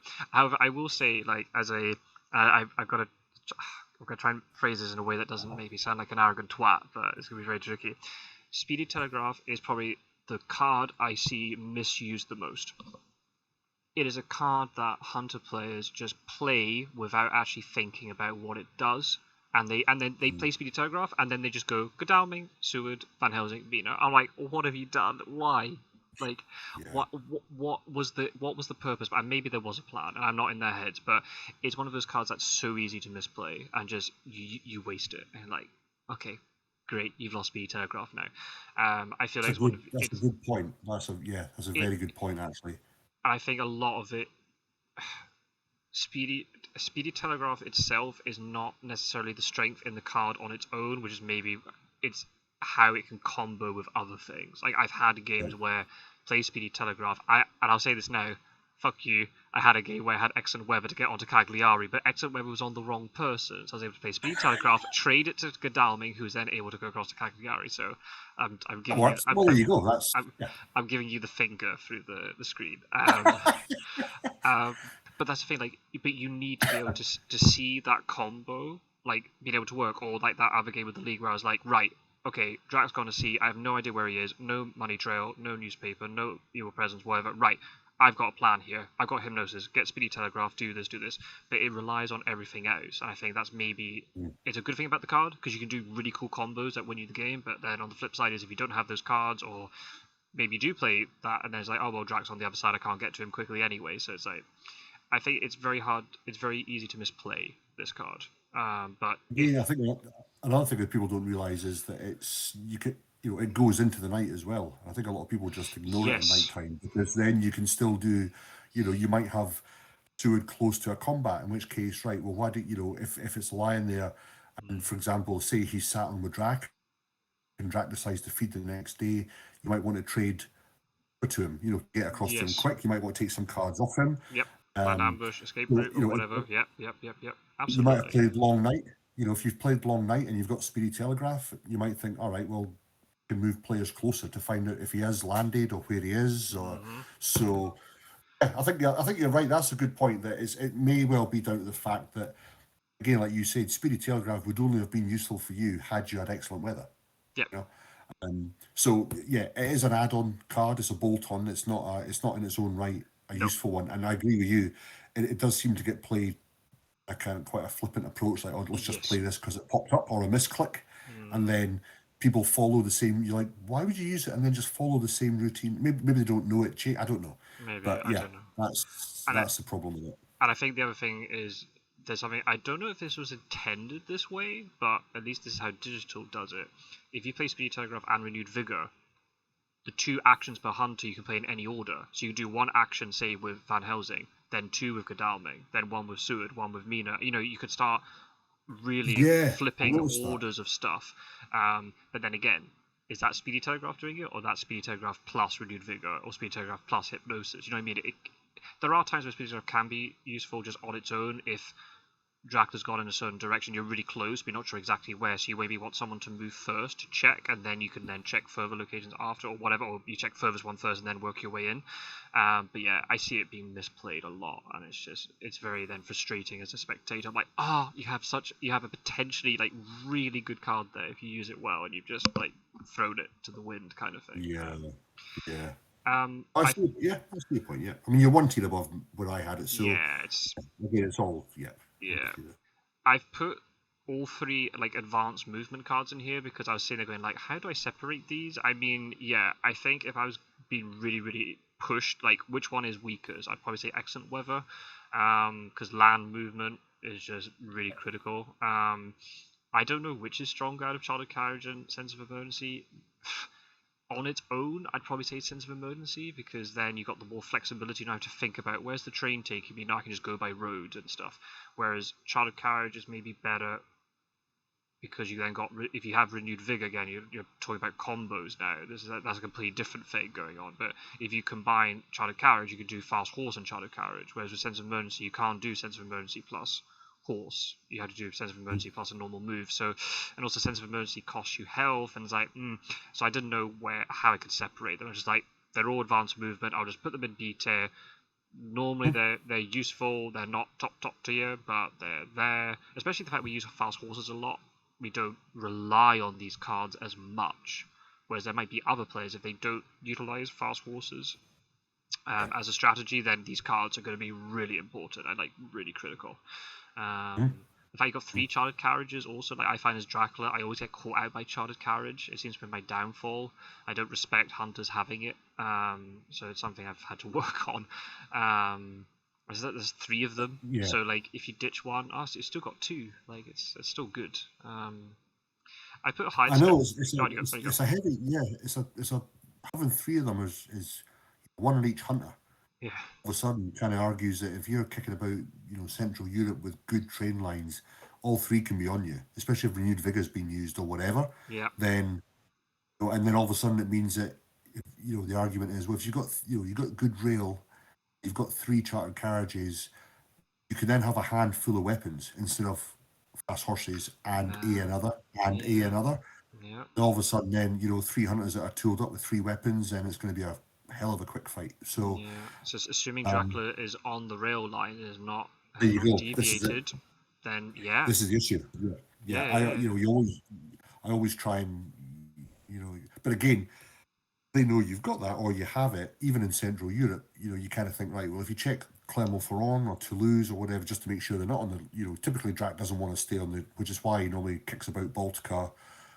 You want to go places where they haven't got good lines. Why is it always that hunters like hired? Well, I mean, at least not always, but like high level play, hunters check places like Nantes or Toulouse or Clermont-Ferrand or Geneva because they're not on the rail line, so that they're like Dracula likes to go there, and it's very awkward. Then you have to get there, then have to get off it again. So I'm with you. That makes sense. Okay, that's good then. I put Hide Scout here because it's a good card. You get to check 2 locations. You can rule out good pause and back. Again, it's about timing. It's not something you can hold. So, like, if you get 4 hide scouts the first week, you feel really bad about it. But, if you haven't, and I had a game again in the league where I threw away my surprising return by mistake. Well, not by mistake. I was an idiot and I threw it away. But then, just because I didn't have any hide scouts was at the top, and I got hide scouts, and it won me the game because I discovered where Drac was. So, it's all about timing with this card, and that's why I just put it in the middle. It's like, it can be really, really, really good and like win you the game because you can rule out locations or actually find Drac or whatever. But then at the same time, if the timing's bad, it could be the worst card. You curse it when you draw it day 1. So that's why I just put it in the middle. Planned Ambush was probably the card I agonized over the most. I was really unsure where to put it. So I put it in the middle. Maybe there could be an argument you could put it maybe in A. I really like Planned Ambush. It just gives that slightly more flexibility with hunters. You can pick what first combat card is, but then again, with this whole argument of if you've got fast horses and a stake and a weapon, oh well, that doesn't give you much choice. Not really. Yeah. It's really good. I mean, I shouldn't be giving away combos, but it's a really nice if you have a hunter who has a Heavenly Host and an anti-fang item, like a crucifix or, garlic, not to the same extent, but like a crucifix or a knife. Because if you play Planned Ambush, you're kind of prepared for whatever Drac throws at you. Drac can't really counter you then. If he plays Strength, Heavenly Host, plays Fangs, because he expects a Heavenly Host, oh well, I've got a Crucifix or a Knife. You're taking lots of damage either way. And you've then wasted a Fangs, and I can play Heavenly Host next turn. So I wasn't sure where to put it, B tier or A tier. I like Planned Ambush when I see it, so maybe I could put it up a little bit higher because of that. I do like it, and I think it a lot depends on who is the hunter that has it.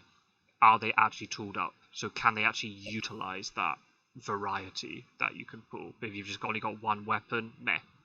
It's then very. It's not an ideal situation then. I mean, a good combo for that. If you've got Planned Ambush and Lucky Find, then that's a nice little. Yes. Because if they have got one weapon, you do Lucky Find, and then you pull, or you hope you pull something else decent, then you've got Planned Ambush. So, I agree. I mean, I'll just I'm with you. I've got Planned Ambush here as well. We'll come on to it, but as we're talking about it, I was the same with you. I was kind of like, okay, do I? And it is good, but there's others you could use and various others. So yeah, I was kind of. Yeah, I kind of put it here as well because there was other cards I wanted to put higher. But yeah, it is a very, very good card if it's on the right person and it's used correctly. Then yeah. Okay. You got Sense of Emergency. Yeah, okay, because sense of emergency I've lumped in with excellent weather and childhood carriage. So yeah, I'm looking at your list. So you got childhood carriage as well. Evil presence you put here, which is interesting. Maybe you can justify why that's so high. Money trail and mystic research. Okay, we're going to talk about those. And you got planned ambush and sense of emergency too, so you seem to be on agreement. Unless there's anything in particular you wanted to add about childhood carriage and sense of emergency. I think same reasons you gave. That's why I kind of put them there. They're not, they're good to have. Yep. But again, they're only good to have if Drax on a trail. So yeah, that's fine.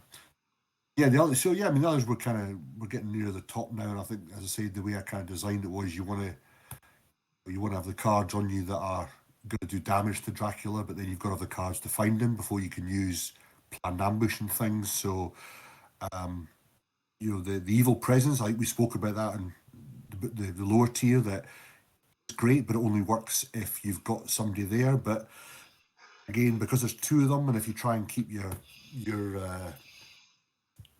hunt is relatively close, and it's more, I'm thinking more about the end game for that.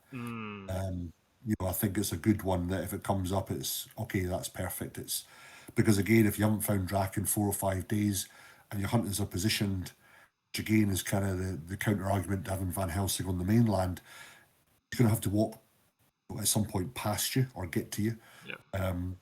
Toulouse seems to be a lot of the time where Drac will go, maybe there, or Saragossa if he's in Barcelona, so blah, blah, blah. It's just a nice one that, yep, it's there, you can check it. And again, I kind of put it up probably that high because of the games that you won over me by having also works for those that aren't aware. It also reveals an ocean if Dracula's adjacent. And so it doesn't necessarily... Same as local rumours as well, reveals sea spaces. Yeah, it's not just a city, it's there. So if you've got hunters on ports and he's gone to sea and you don't have money trail and blah, blah, blah, and you've kept your excellent weathers, then it's a great little reveal. And so, yeah, I like that. I thought, well, that's, you want to have that in your back pocket if you need to.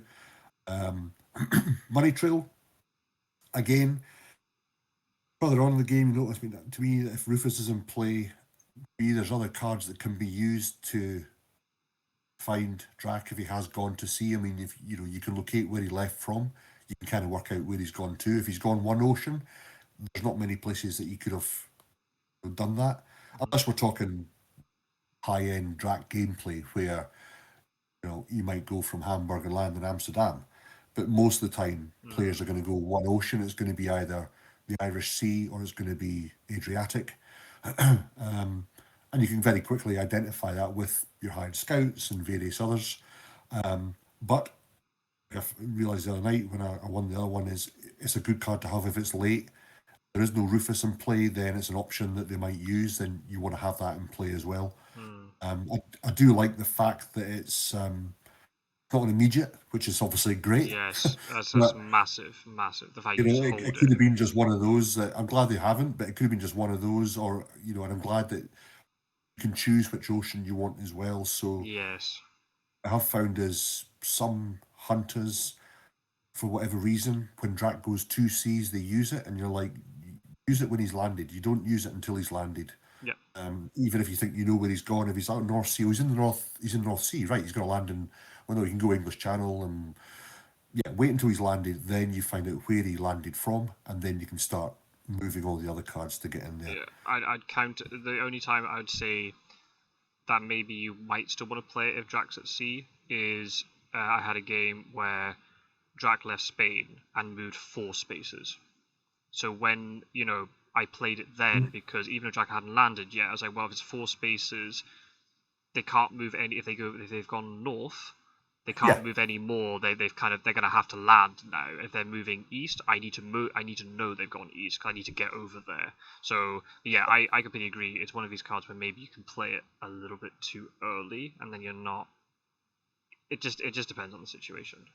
Well, you're right with that. If Dracula if Dracula's left from Constanta, he lands after 3 oceans, it's useful to use because he can only be in the Mediterranean or the Adriatic. Yeah. But if he left from, France and he goes 3 oceans, then he could be in the Med, he could be North Sea, he could be in the English Channel, he could have gone North Atlantic, North Sea, English Channel, back to you. So, yeah, when he goes 4, I always try and, unless you're just trying to run the clock down to get your, final week.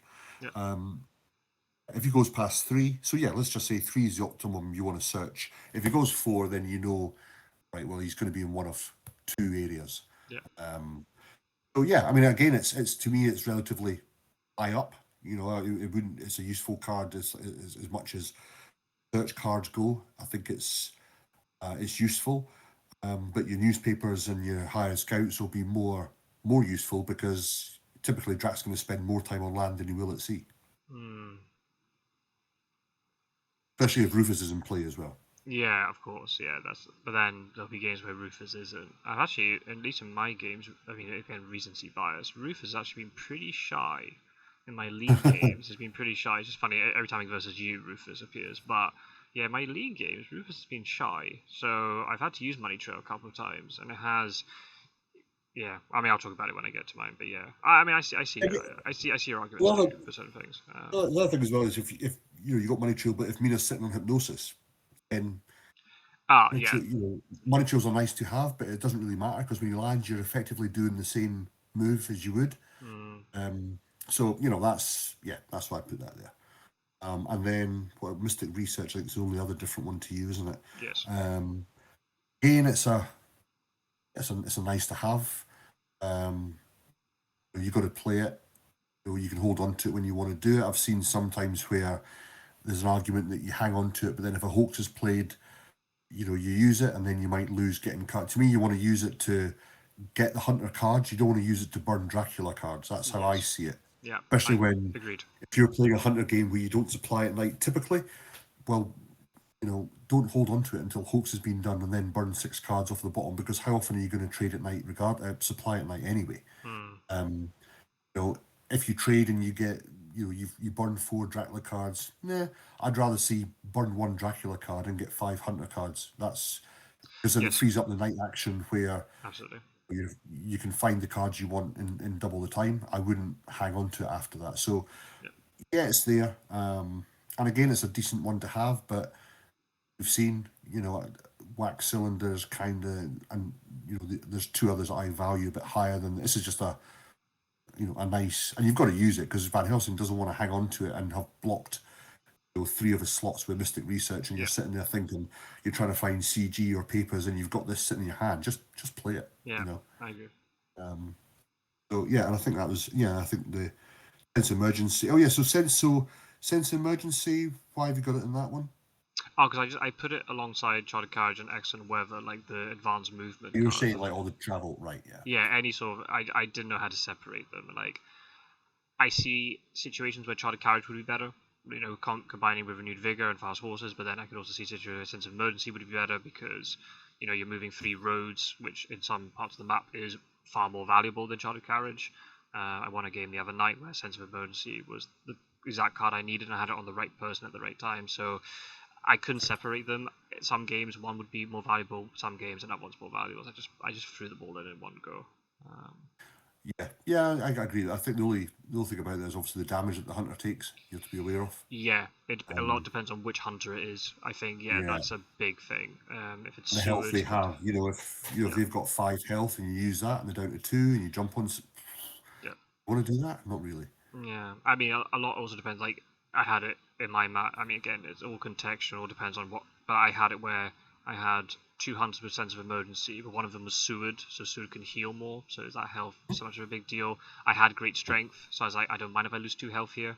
I had planned ambush on one of them as well, so I was like, okay, I can now change my starting hands. I'm not going to take as much damage early. I'm not going to lose my weapon. But then again, that's also very contextual based on other cards, and it's very tricky when you're trying to talk about these cards. Not thinking about other cards as well. It's very because it's all intertwined with each other. Yeah, it really is. And again, that's the strategy and the difficulty with this game. It's not. You've got to know. That's why I'll try and say to new members or people that have come in. Just go through the library, and for those that don't know, if you go into the options, there's a library section that gives you a breakdown of every card, the description, what it does. Familiarize yourself with that, because even people using hunters and having to play all 4 and trying to remember what they've got and various, that's part of the, you've got that to contend with. Yeah. Then you've got to make sure that you've got the right cards on the right people. Games that I've watched where me that's been sitting with wax cylinder exposed all game, and you're like, I'm not going to tell you to trade it because fuck you. You know, it's like if you're going to leave it, if you're not going to do it, you're not going to do it. But you know, you got to be made aware of these so that, as you say, you've got that combination of. You know, it's not just reactive. You've got to be preventative with this as well, and you've got to be thinking, well, if I do this, here's the outcome, and does the risk outweigh the cost and the gain? And yeah, I mean, you've got to, you know, and that's the beauty of it, is making sure everyone has the right cards in their hands, which they won't always have because you're not entitled to it. There's only so many cards. There's only so many Absolutely. hunters. Yeah. And there's multiple scenarios you can get into. So, Yep. you know, that's just, you take the That's rough with the the thing, we're smooth and shit happens, you know? Yeah, I mean, obviously, I know a lot of these cards play when revealed, kind of, or play immediately, kind of thing. But still, you know, I haven't counted how many there are, but like, there's only 13 event slots in the game that you could hold onto. So it's like you can't hold on to everything. You're gonna have to ditch stuff eventually, or you're gonna have to say, I'm not supplying more because I've got good stuff and I don't want to ditch it.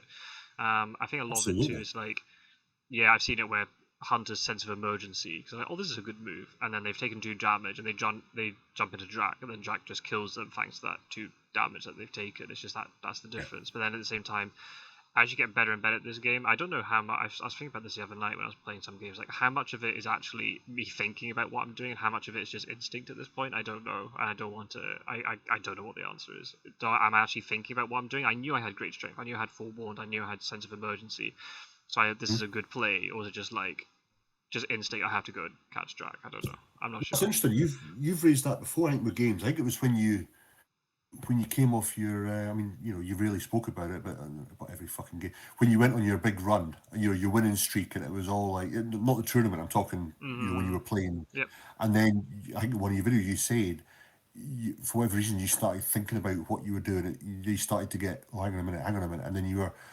It's like a lot of it, I think it's just muscle memory. I mean, you've got to stay focused. You can't just go, oh, I'll just do this, because that's when misclicks come into play in various things. Yeah. But I think you're right. It's like rely on your instincts, because you know that sense of emergency goes with this, and you know that goes with that. And if you start thinking about it, then you miss something you maybe should be looking at.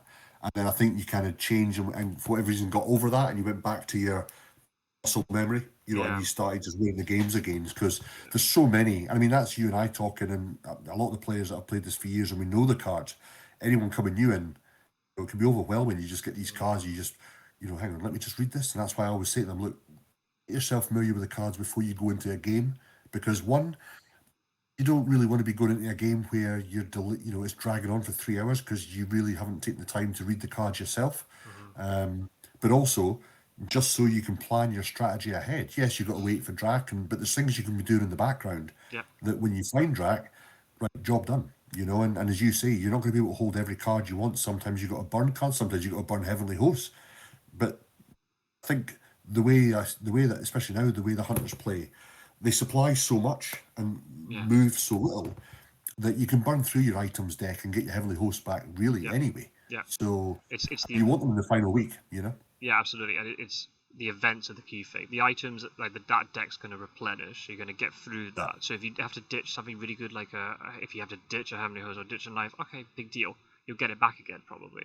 Whereas the events are the key thing. They're the things you have to think, right, who needs what, where's it going? Yeah, I completely agree with you too. Like, it's one of these games where you got to get that balance right. You need to think enough that you make good decisions, but if you overthink, things are going to fall apart, and things really turn to shit then. And then also the longer the game goes, because you're thinking more and more, the longer the game goes, you're going to become tired and you make more mistakes that way. It's kind of this weird balance. Whereas actually, if you think less, you might actually play better. It's kind of this weird thing. But don't think like so little that then you become reckless. That's when you gotta get that balance right. So.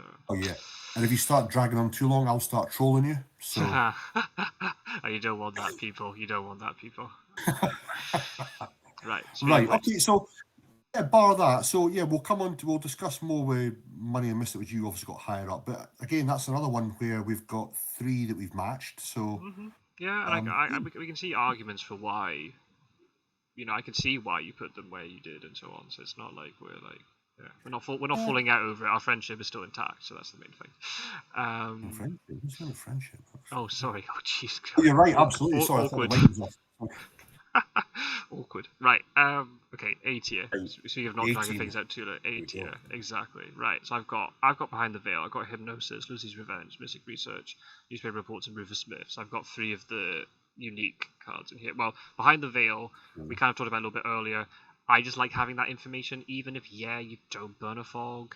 It's just nice to have. I mean, it just seems I haven't done maths on it, but it just seems like I do burn fog more often than not. But even not, you can burn vampires. That's one less vampire to deal with. You have information about what does Drac have. I know Drac's going to replenish hand, but I just like having that information.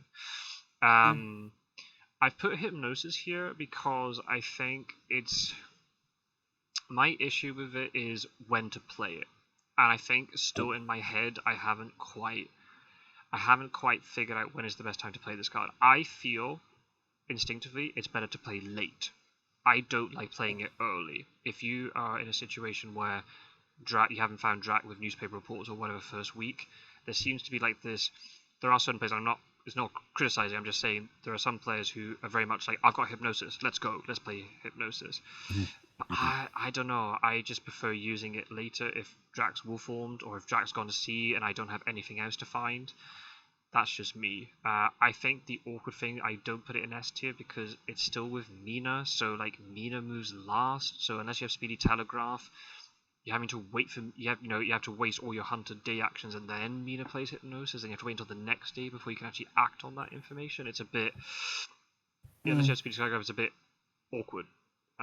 But it's a really good. Obviously, I mean, I'm not saying the card's bad. I can definitely see, Drac's like, oh, I've tricked the hunters. I'm now far away or whatever. It's like then Hypnosis comes out, and then that plan's scuppered potentially. So yeah, it's a very powerful card, but I feel at times maybe it's rushed a little bit too much. I think, and I also see hunters playing Hypnosis when a Psychic Bond would be enough. There are times where it's just like, where they've ruled out a huge. It's like, why are you playing Hypnosis? Just play Psychic Bond, because if Psychic Bond is negative, it's only like one other location or two. You know what I mean? And then you can really quickly work that out. You don't have to play Hypnosis here, but that's just me. I think you're. I mean, we'll do a quick description because I've got mine not far off yours. But I think it's you're right. It's about not necessarily about the card being bad. It's about if it's been necessarily I mean, it's not been misplayed because it'll always find Dracula. To me, that's why I find it's never a hit or miss. It's never going to be hired scouts. It's never going to be anything else. It's a case of, that's like wax cylinders. It's like, right, if he's hidden, find him. But with this, find a region. And okay, it's a region, but, if it's Baltica, you're like, right, okay, so he's landed from seas in Baltica. He's only going to be in one or two locations. Yeah. So, I think you're right. Sometimes there's that card's going to mature. Well, if it's going to mature, keep Hypnosis. You'll lose 6 or 7 points, fair enough, but you're going to find out where he is if it's a Drac. So you can then reverse engineer it. To me, you've then got your newspapers, your hired scouts. These are all the kind of lower levels to mop up to find that. If you're really struggling, then that's a good card. And then use it on her turn. Fair enough. It's night time.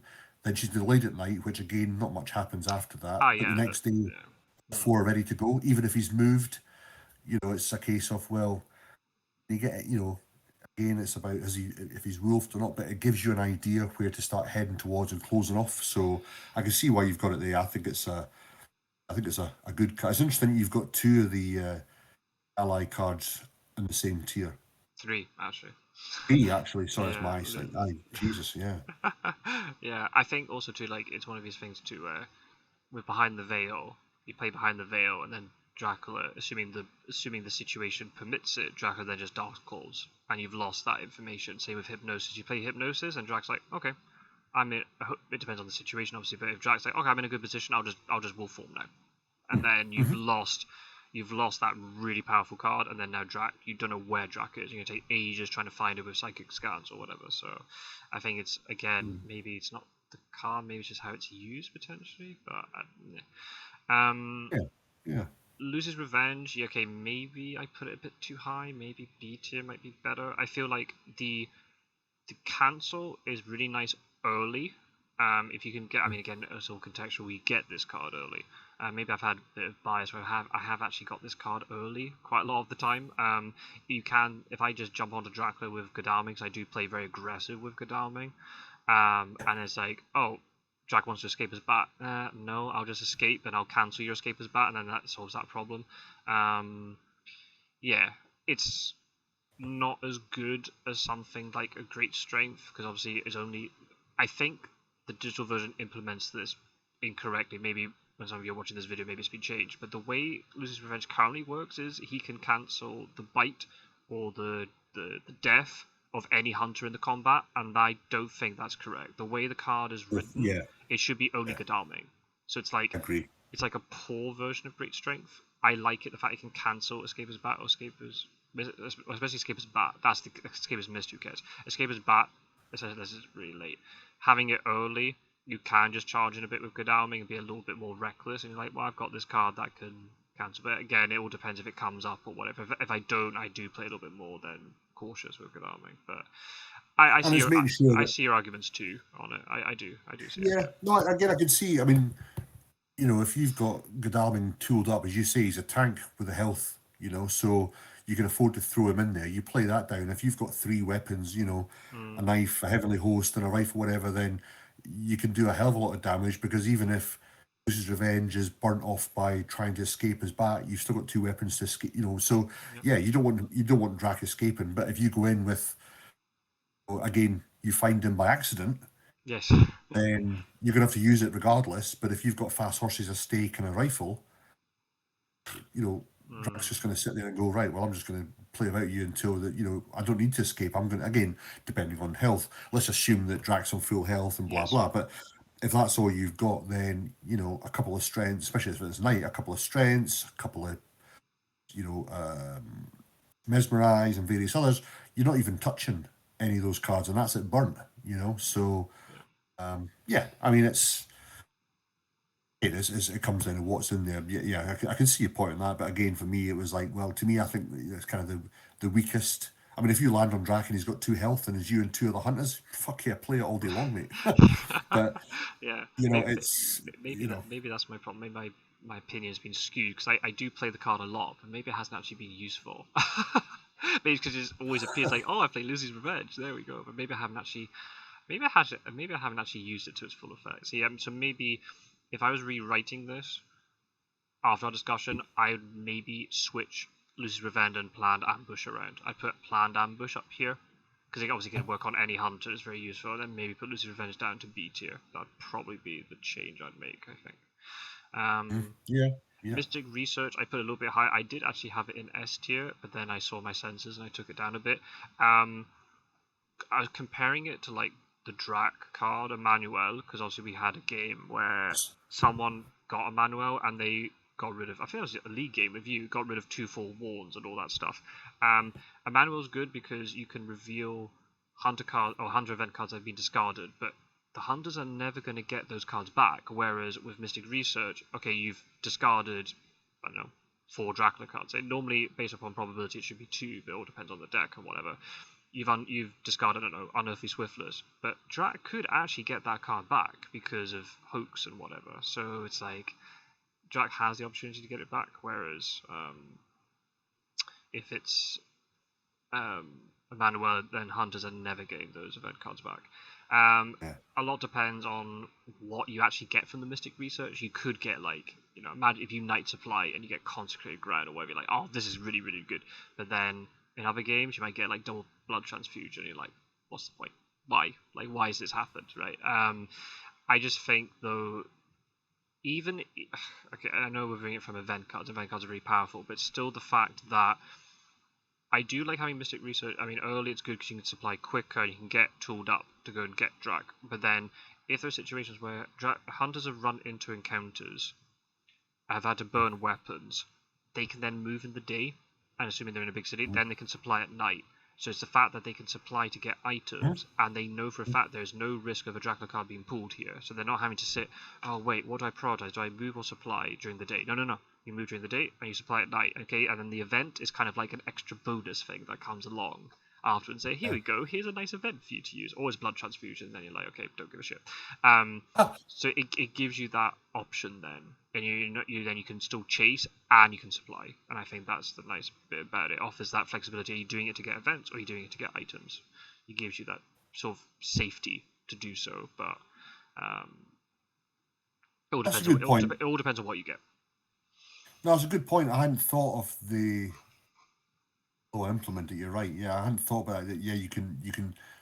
I was thinking about supplying at night. I was thinking about getting event cards for that. But yeah, if the hunters are struggling for items, they can burn off the items very quickly. And as you say, you're getting 2 turns to really tool everyone up. The only concern is if Darwin pulls all the good stuff and burns it all, then what do you do after that? But the deck again kind of resets itself pretty quick with the items. I mean, we're only a tier apart with that as well. I think I've got mine in B, haven't I? So, Yeah. or I think so. It's it's a strong card to get, and again, to me, it would be more so. Interested in finding from your point of view, would you rather have it where it burnt 6 vampire cards, or would you rather get as many hunter cards as you could from that? No, 6 hunter cards. Like, if Yeah. I'll be jumping for joy. If I play Mystic Research and it ends up say the only good thing I could see if it was 6 Dracula events discarded, then I'd be like, okay, thank goodness I didn't Night Supply. And the fact that 6 have been discarded, now the deck is a lot more in my favour, so I could maybe then Night Supply, even though it's not guaranteed, but the odds are in my favour. But yeah, you wanted to have as many hunter cards as possible, right? Surely, like I would be I'd be somewhat disappointed if it said you've discarded 6 Dracula cards. I'm like, oh well then, okay, thanks. Because to me, I mean, I find, it's the hunter cards all day long, because the problem again with you've now just put 6 extra hunter cards into the discard pile, and if he plays Hoax, Oh yeah, six Dracula cards. Yeah, absolutely right. Yeah. And so it's not about I've heard some players go, oh great, I've lost. That means he can't. Well, he was never going to get that anyway unless you start night supplying. Yeah. So which obviously very unlikely. Yeah, you want to get the hunter cards, and if you get hunter cards, players don't waste them on long night. Really, I mean. Yes, If you've got hunter cards at the bottom, just keep trading until you get what you want. You don't want to move and burn CG, because as Scot-sword say, you'll never get them back. So I don't waste them on that. Thank goodness physical version is different, because you could look at the card, but thank goodness in digital version it doesn't actually tell you what card was discarded. I'd feel so bad if I played Long Night and I lost a Money Trail or Hypnosis or a Consecrated Ground. You'd just sit at a renewed figure, just go, why did I do that? For a move, why did I do that? So yeah, absolutely. You're playing Mystic Research to supply. You're not playing it to move. I'm sorry. Like I can't. I will be persuaded any other way. Unless you are so tooled up of really good events, you're burning crap at the bottom of the deck. Then fine. But in most games that's not going to happen. You're going to have a mixture of, out of all the events we've had, you're going to have a mixture of all these tiers. And you're always going to be hoping every time you supply, you get one of the ones closer to the top, the big powerful ones. That's what you're looking for. I do like the fact that it's reciprocated for Dracula, that he has got a manual which does effectively the same for him as Mystic Research. You're burning off either hunter cards or you're going to get vampire cards as long as you do assist. I like that that option's there for him to get as well. So. There's arguably more powerful, because if you see that a renewed vigor has been discarded thanks to Emmanuel, that renewed vigor is never ever coming back. Whereas with Mystic Research, there are ways, if there's a hoax mature, again, assuming the hunters are on their game and they're watching what they're doing, hoaxes should mature. But you never know. Hoaxes can mature. They are possible. It depends on what the hunters are having to do. They might have to just leave something and hope it's something crap like rats or wolves, but then it's a hoax. So yeah, you just got to be a little bit careful. So that's why Mystic Research. I had it originally in S, but I've shifted it down because there's another card I put up because I thought it was more powerful. I would. I could see why A. I'd be surprised if it was sitting up at S. To be fair, but no, that's okay. Yeah, I can see that. Newspaper is here because it's the most reliable way to find Dracula especially the first week. Later on it's not so critical, but sometimes it can be useful. But yeah, it's just, unless they get Sensationalist Press, there's no way to cancel it. It's completely foolproof. It's not like Hired Scouts where you actually have to click and you might end up clicking wrong. Now, Newspaper, you just play it, it reveals where Dracula was 2 days ago, or if it's later, it's on the 5th space of the trail. It's just a nice, reliable way of doing it, and it's just, there's no worry about it. And there's 3 of them in the deck. If you do the maths on it, I want to do a video about this actually, about the maths of these cards. You get the chance of you getting it in the first week is really high. I had a game at the weekend where I didn't get newspaper reports early, but that's very much in the minority. So it's just a nice, reliable card. It does its job. Unless you give Sensationalist Press, it cannot be cancelled. So, jobs are Yeah. good. It's there. Rufus Well, is. I think for Drac players, they should expect to get found in the first week. Don't plan ahead for that, because most of the time, is for whatever reason, but it's a rare occasion that you go. How many? There's so few games we watch where you go, holy shit, there's not pulled newspaper in the first week. Yeah. And then because normally you're going to pull it at some point. And I like the fact with newspapers you have got immediate if you want, or dusk and dawn, so you don't have to just use it immediately when the trailer's already been revealed, or if it's a dark call, you can just hang fire. So Correct. it has got, it's the strongest out of the search cards, definitely. Absolutely. I think I concur with that. As a Dracula player, you should be expected to be found in the first week. You do, as a Dracula player, I do get a little bit salty if newspaper reports is on So day. annoying. Yeah, so annoying. Yeah, absolutely. I mean, but then to be fair, as a hunter player, I'm ecstatic if I get it on day 3. But yeah, Dracula players should never ever be operating under the assumption that they're going to go the whole week undiscovered. It's so rare. And even if they don't play newspaper, it'll be other stuff might find you. You just get a hide sketch on your trail or whatever. It's just, yeah. You get found in the first week, really, unless the hunters are fucking luckily stocked up or just suicidal. You don't panic. Don't, oh shit, what do I do now? Don't wolf form. Rarely are they going to jump on you unless they know. And typically, if you've planned it right, you're not going to be one road away from them, so they're going to have to take a couple. So just and then they've got to search where you've been to clear that. So don't get hasty and start doing reckless moves because you think the hunters are going to get you. If they do jump on you that early and they're not tooled up, then you're going to get nice 4-6 points by killing hunters, and you wreck their cards. So yeah, and then it makes their ability to deal with encounters even slower. As hunters, there's very much like a methodical nature to the game. Is discover Dracula's trail, deal with encounters, and then you prioritize on the main guy. And unless there's a situation ridiculously early where all 4 hunters can get onto Drac, but otherwise it's very much priority. Find trail, deal with immediate encounters, especially ones with rumor tokens or whatever, and then you plan ahead and work out where Drac's going and then intercept. That's the way it's normally released. Yeah, I think there was one occasion. I think it was either Pizza Wizard or PCL, and started in Germany. He had Godalming and Mina in the usual start positions, and they both had fast horses. And I think they both fast horsed onto me, whether I was in Nuremberg or Leipzig, I can't remember. And they weren't trying to find me; they were trying to get to the location. Yeah. But I'd gone the other way trying to get past them, and they both had heavily horsed and used them, and I was like 8 off the bat, like fuck, this is going to be problematic. Yeah. So on that occasion, luckily I got escape as bat, and then I was able to get wolf form in there. But that could have been, and I get the problem then was that they'd burnt those 2 items, and then when they went to the other ones, I'd wanted to desecrated soil, that I got my health back anyway because they'd burnt both their heavenly hosts. Now I think that's the right time to, if you've got 2 hunters and you jump on Drac and you both got heavily hosts, absolutely do the early damage because you might not get another chance. Yeah.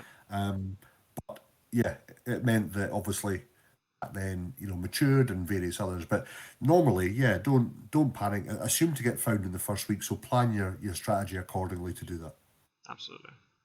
I got Rufus Smith as my last A tier card just because it's Rufus Smith, right? It's such a pain in the ass. I mean, we normally have it in our games. If whoever's the Drac player and Rufus Smith appears, normally we write something in the chat like "fucking Rufus" or whatever.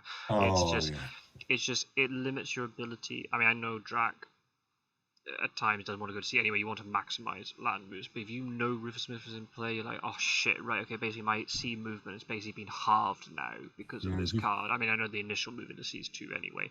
But it's just like, okay, I can't make those 4 moves anymore to get halfway across the map. I'm going to have to only go 2 and then wolf form. But you're taking just as much damage to do it because then you're closer. If assuming the hunters again are on their game, they'll be able to plan around that and they'll know, right, Dracula can't move so much. Or if Dracula does keep moving by sea, it's like, okay, then I can just have to get onto his face and literally just sneeze or blow on him and he's dead, basically.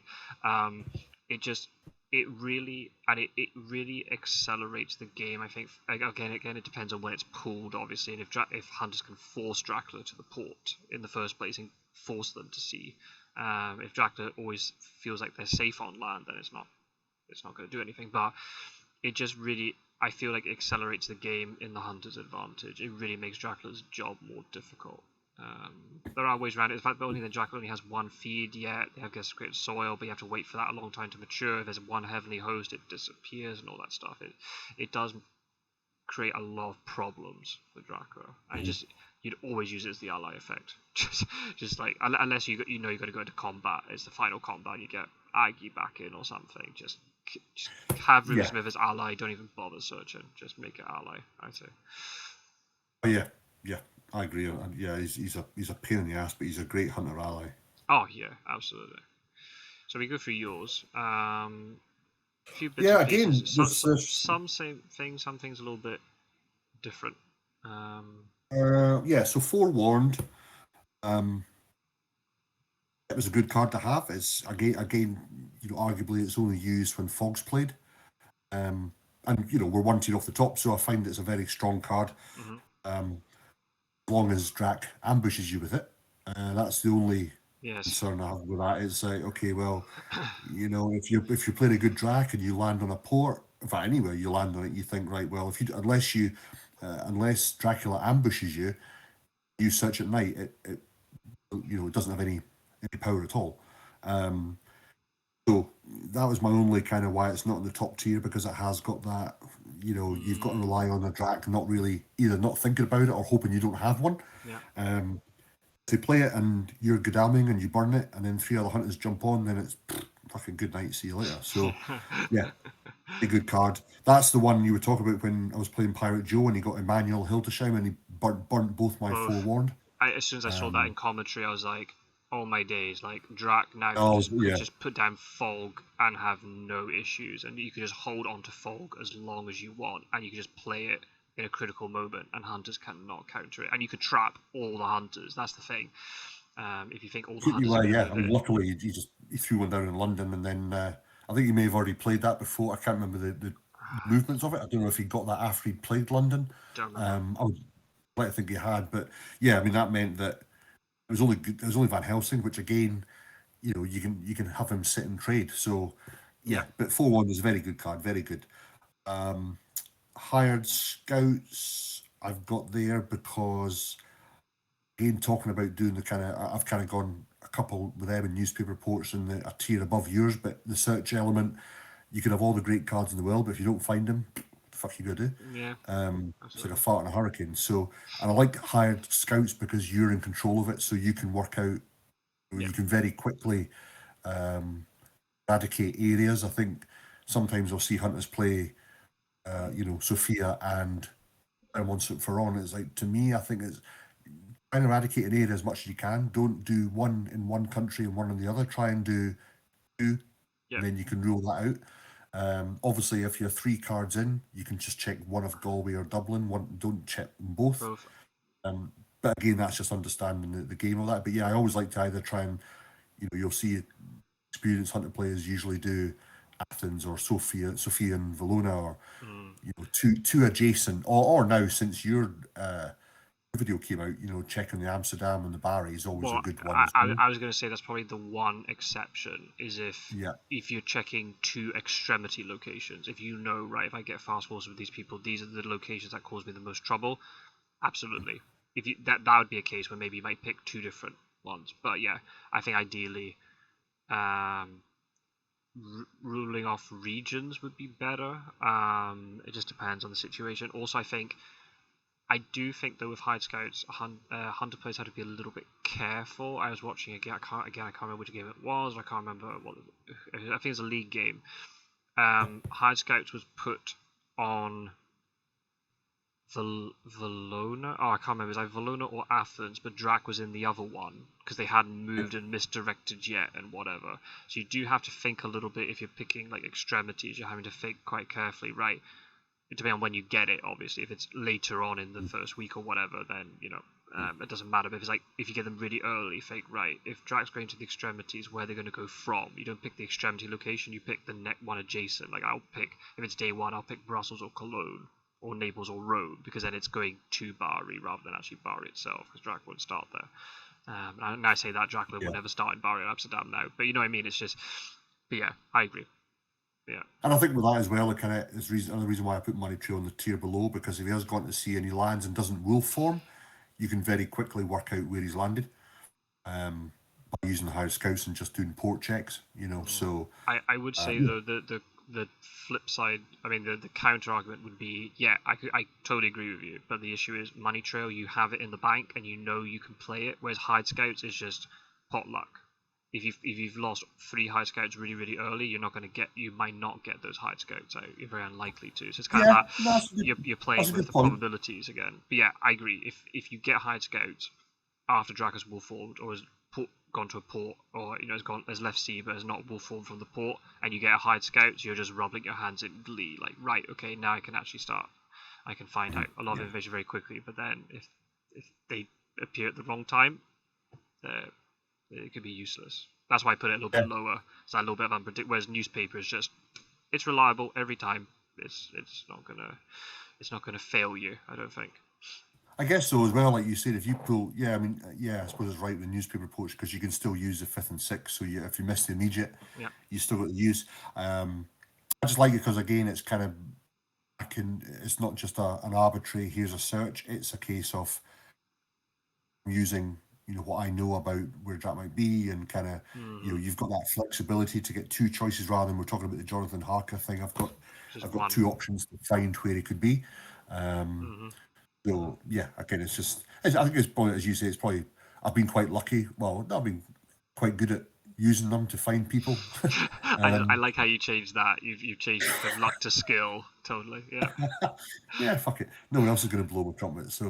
So I think because of that, I might rate them higher, because I do have quite a good success rate on finding people with them. So yeah, it's all kind of relevant to how you play the game, I guess. So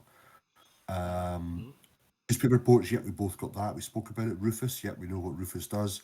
Obviously, I've got wax up here, which is kind of relatively higher up than where you placed it. I think we've kind of covered the reason why I have that on there. To me, it's about trying to find him. So, if you've got wax and you've got newspaper and you've got hired scout, then you can find Drac and, pretty early. You don't want to be waiting until, I mean, it really happens that the worst case scenario is you're going to wait 6 days until a vampire matures, but these are all good cards to get because he may have hidden halfway through. So, and I like the fact that you can use analysis all through the game. It's not burnt. And if you are all jumping on Drac last week and there's a card that you want to, we'll just check it. And if you have to go for it, okay. But if you don't, ignore it and just jump on. I think I think the fact that wax cylinders actually reveals the hide location. If the card just told you, I've used hide, it wouldn't be as great. But the fact that if you play the hide, it actually reveals the location. It's such a pain in the ass for Dracula if it does work out that way, because it's something like, oh shit, now you know I've hid, and you've also revealed what space I've hidden into. Regardless if it's the first location or not, it doesn't matter. That's the thing I found. I've seen in the past people, if they might have used deduction to find out what's on a trail. Because with this you can use analyze to find hide, and then you can use deduction to see what the card is there if it's that stage of the game. So all of a sudden you've used both uses, and you find out in one turn and one day whether you have to ignore that, because if there's nothing on the main card, hide doesn't mature, so it doesn't matter. It's just there just to be a pain in the ass, basically. And then you can start using your search facilities to kind of, okay, right, he's going to be, and hide's always, to me, it's always a case of, if you're going by what we spoke about earlier about expect to get found in the first week, do I want to stay one place and hide, or do I want to get my trail as far as I can? Yes. Because I've had some success where you hide it and they don't find you, or if it's too far away for them, then great. But to me, I think wax is, you've got 2 uses. It's the only, it's the only ally card hunter card that has got 2 uses. It's the only ally card you can use all game. As we said, it's not really affecting Seward's other events he can carry. So that's why it's. So maybe I've maybe been slightly harsh to this card. It'd be interesting to see what other people, if anybody, obviously, please everybody put your comments in below with your tier list. I'd be interested to see where you've put these sort of cards too. So please comment and tell me how wrong I am. Maybe it's just me, maybe my experiences of it, but yeah, I think, yeah, maybe first week, do you use hide? Maybe if you're going to protect something that could mature, then yeah, you could do. I think higher level Drac players will probably use hide to be really tricksy later, and it's just such an easy way to combat that sort of that tricksy element of it all. Especially if you know as Dracula, if you know that Sword has, it's like, oh, for fuck's sake, right? I can't play hide now. I'm gonna have to keep going in a linear trail rather than doing hide and then trying to go back on myself or whatever, or waiting for hunters to jump past me. It's a little bit, yeah. I think that, yeah, and the other good thing is if if it's Thursday and you play hide and card on Wednesday, for example, has a rumor token but isn't attached to hide, then you can start ditching dogs, and you Yes. can just not have to worry about Yeah. holding a space where you fuck that, get rid of it, and just get it, get a weapon in there or something else. So it's useful that way. That oh right, he's actually moved four places without hide. Right, okay, yeah, but I'm with you. If it's a experienced hunter that does a wolf plus hide, obviously they do it without revealing themselves because they've read the cards, then you're like, oh, right, so they're going to be two away from there now, maybe. Whereas I just like it because it's there, unless you use deduction, the analysis is there all game. It's, Yeah. yeah, I like Yeah, I using that. completely agree. Like, there's no point getting wax unders and using deduction early. Deduction should be held as long as possible until you Yeah, really need to make a critical decision. Like, do I need to, do I have to deal with this encounter or not? But yeah, it should be. absolutely. It would just the analysis is just play it over and over and over. I don't know what would happen. Like, let's hypothesize if it was an analysis, but it was a Hmm? one-time use. Obviously, that would completely change how the card worked. But like, Yeah. would that drop it really low then for you? If it's Yeah. a one-time use on analysis. Okay. Yeah, because there's no other trigger to show. Yes. I mean, yeah, there's no other trigger, unless the newspaper reports revealed and there was a hide attached, then you could use the deduction aspect, but you're going to burn it anyway. Yeah. But if analysis was a one-off, you just wouldn't know when. It's Yeah, you really wouldn't hit know and when to miss. play So it. No. So I we'd think probably be down at the bottom tier, mate, because really, it's almost, or maybe the same one as I got behind the veil. It's almost that same. It's a hit and miss. If you use it and you find it, great. If you don't, so. That's a good card design then. That it's the reason why it's not a one-time use is because you just don't know because hide when the hide back at the back of the card is the same as any other trail card. So yeah, you would never know.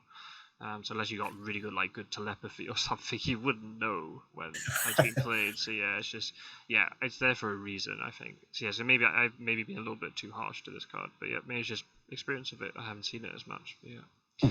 yeah, I'm interested because I think we might have skipped it because it was a card that I put low was Lucky Find. I think I talked quite a bit about it, and like I can see there's a lot of good uses of it, but at the same time, it all yeah. just depends on how things work out. Why have you put it so high? I'm kind of interested to know what's your thinking here. Really, to kind of counter kind of not to counter regards to your argument, it's a case of, to me, it's like, well, if you're finding it, it's a good card to have because it means that you can still have your hunters with a fast horse and a stake and a weapon.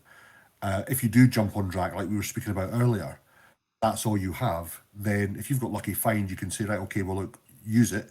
And you can either decide to punt all of a sudden you can strengthen yourself up for that battle to Hmm. make it, either harder for Drac to go away or to damage you.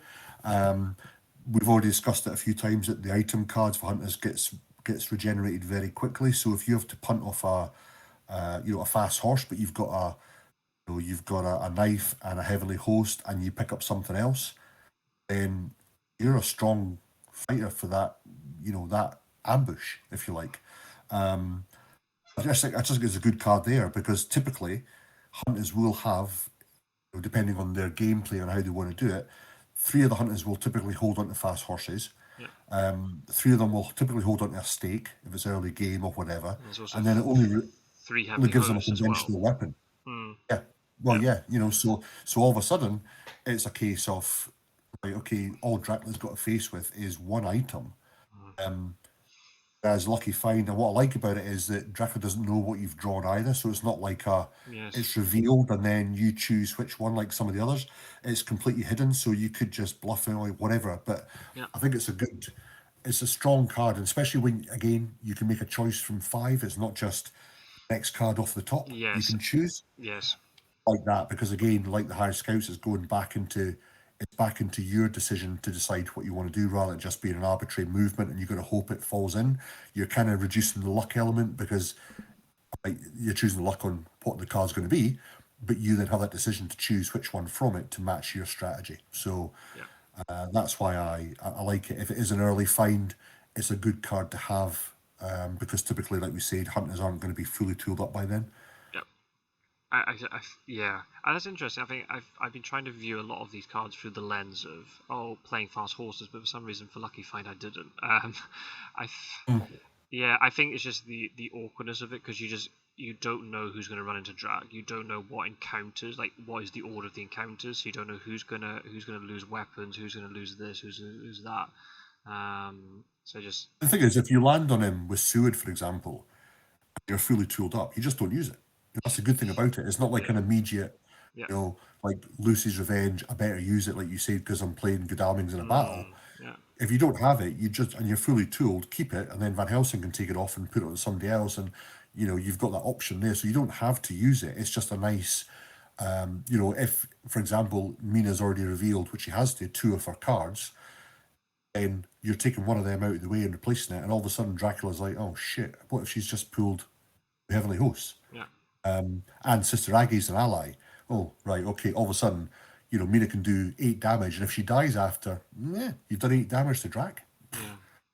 So that's, and again, it's probably because I've been back on when I've used it and how it's done, maybe not an overall, but I think it's a good, it's yeah, as you say, it's a good card to have. And if it's not needed, hold on to it. But it could get you out of a sticky situation especially if it's late game. Yes. It can get you out of a situation where if your your guy might die, you could pull, because again, for the listeners, it's any cards. It's not just combat. So you could pull a Holy Circle and get your ass out of there. Yes. And it saves Dracula killing you if you're on 2 health or whatever it might be. Yes.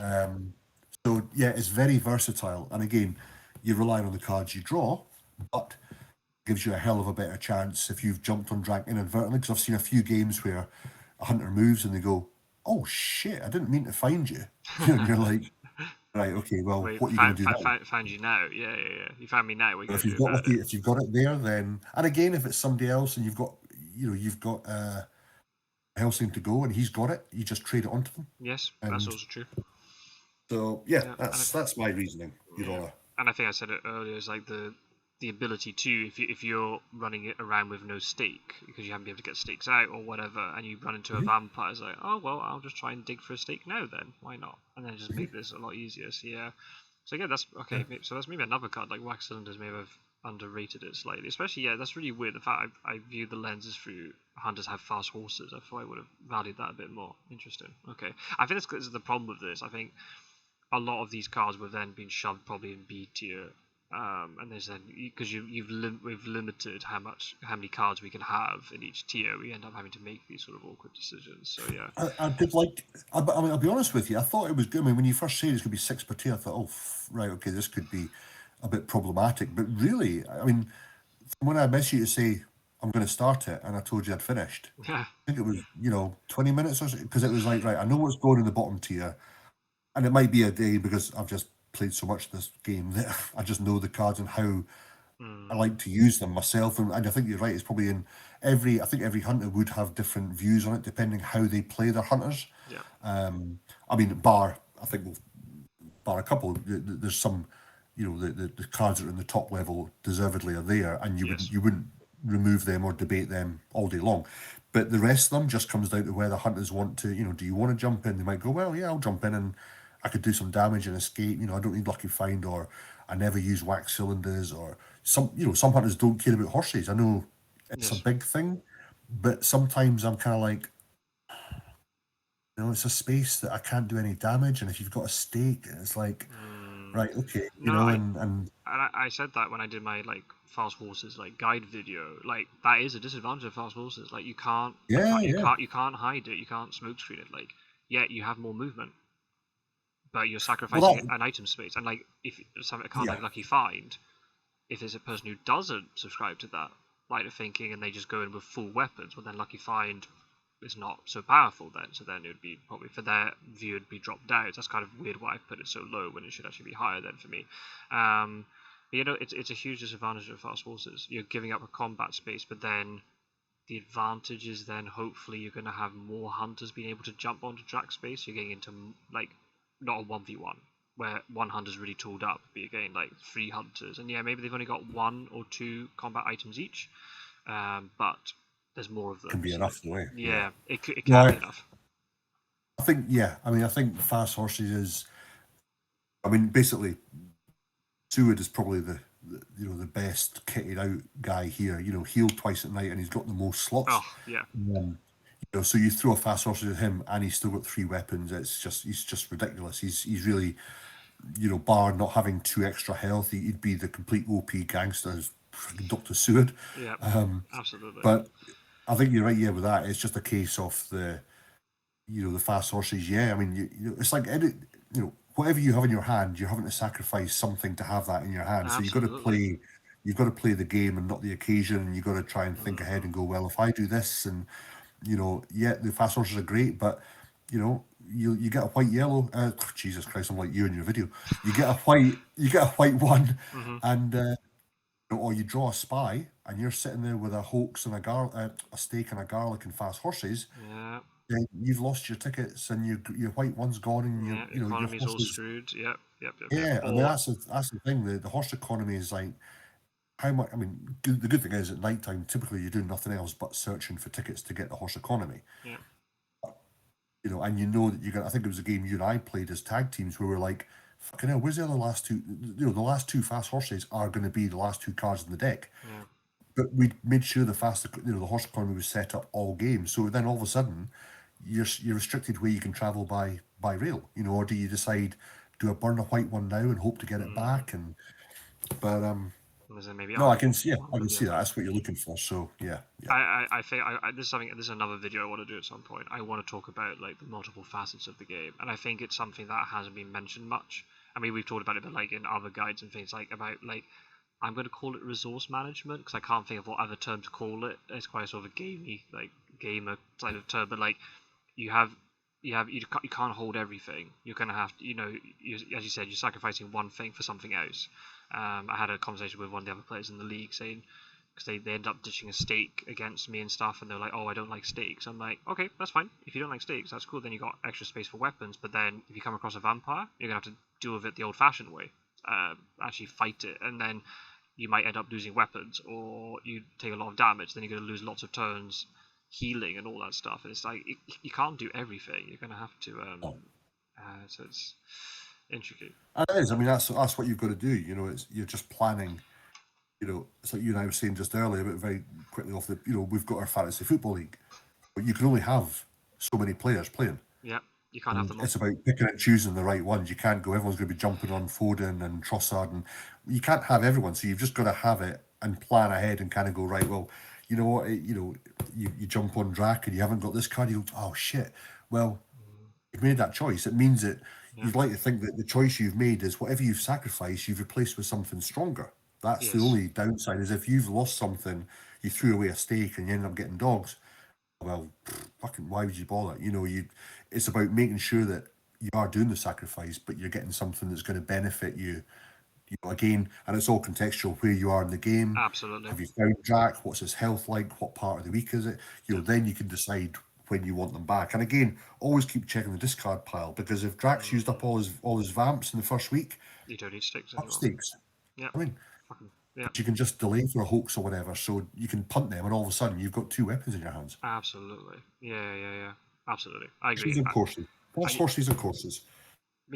So everyone who's listening is probably sick and tired of this conversation already. You can see why we like this game. That there's so many things you have to think about, and we're trying to have a conversation about event tier lists, and we're already now having conversations about items and fast horses and all this stuff. Everything is so intertwined. You've got to think about everything, and that's just why it's so cool. Should we do S tier? Do it, man. I'll just reveal everything at this point because we've got quite a lot of agreement. So I mean, if people are counting cards, they'll realize what's here already. So I've got Consecrated Ground. I mean, do we even have to explain why Consecrated Ground? I mean, is Consecrated Ground the best card in the game? It's maybe Used correctly, yeah. Yes, that is probably the best caveat I've ever heard. Yes, if used correctly, it is the best card in the game. It's just, I mean, it is like a nuclear bomb that just ruins Dracula's plans. You can just kill him outright. You can block him in and then force him to go other places. It's just this ridiculous card. It does so much other stuff too that doesn't explain. Like, it actually reveals all the encounters as well and all this stuff. And it's just, you can't wolf form through it. It's just, unless there's a devilish power, you cannot work around it. And like, it's one of these things as Dracula. Like, you're always having. I mean, you can look at the probability that the hunters will have it, but still, as a Dracula player, you've got this little niggling thought in your head going, but what if they have if they have Consecrated Ground here, and I haven't wolf form from a port or whatever? It could just get dropped on you. It's just, it's amazing. Yeah, I mean, it is. And I mean, I think it's one of those where, again, it kind of applies to every card if it's used correctly. And there's one of those where you think, when do I use it? Yep. Really, you've got to. I mean, it's difficult. I mean, I've done it. You've done it. I've seen players. It's effectively very a very elaborate one-use search item as well. If you don't know, or you've got a feeling of where maybe Drac is, Yeah. You can throw it down and go, "Oh, right, he's not there. Shit." Well, if you use it, I was playing a game the other night, and somebody thought I'd landed in Italy. They threw down Consecrated Ground on Florence. And there's nothing better for a Drac player to see. If you've got a week to go and CG's been played, Yeah. thank fuck for that, because I wasn't in Italy. So, or it wasn't going to affect me. Yeah. So there's one less thing for you to worry about. Yeah. That's the thing about it, is with it, much like Spider-Man, with great power comes great responsibility. Yes. You want to make sure that you're only using it when you know it's going to do maximum damage, i.e. kill Drac, or at least restrict him that he's going to be dead in a relatively small space. You don't want to hit him when he's on 15 health. No. Because Heavenly Hosts, again, for those that maybe aren't aware, they disappear afterwards. You don't want to throw it down where obviously there's multiple exit routes. Yes.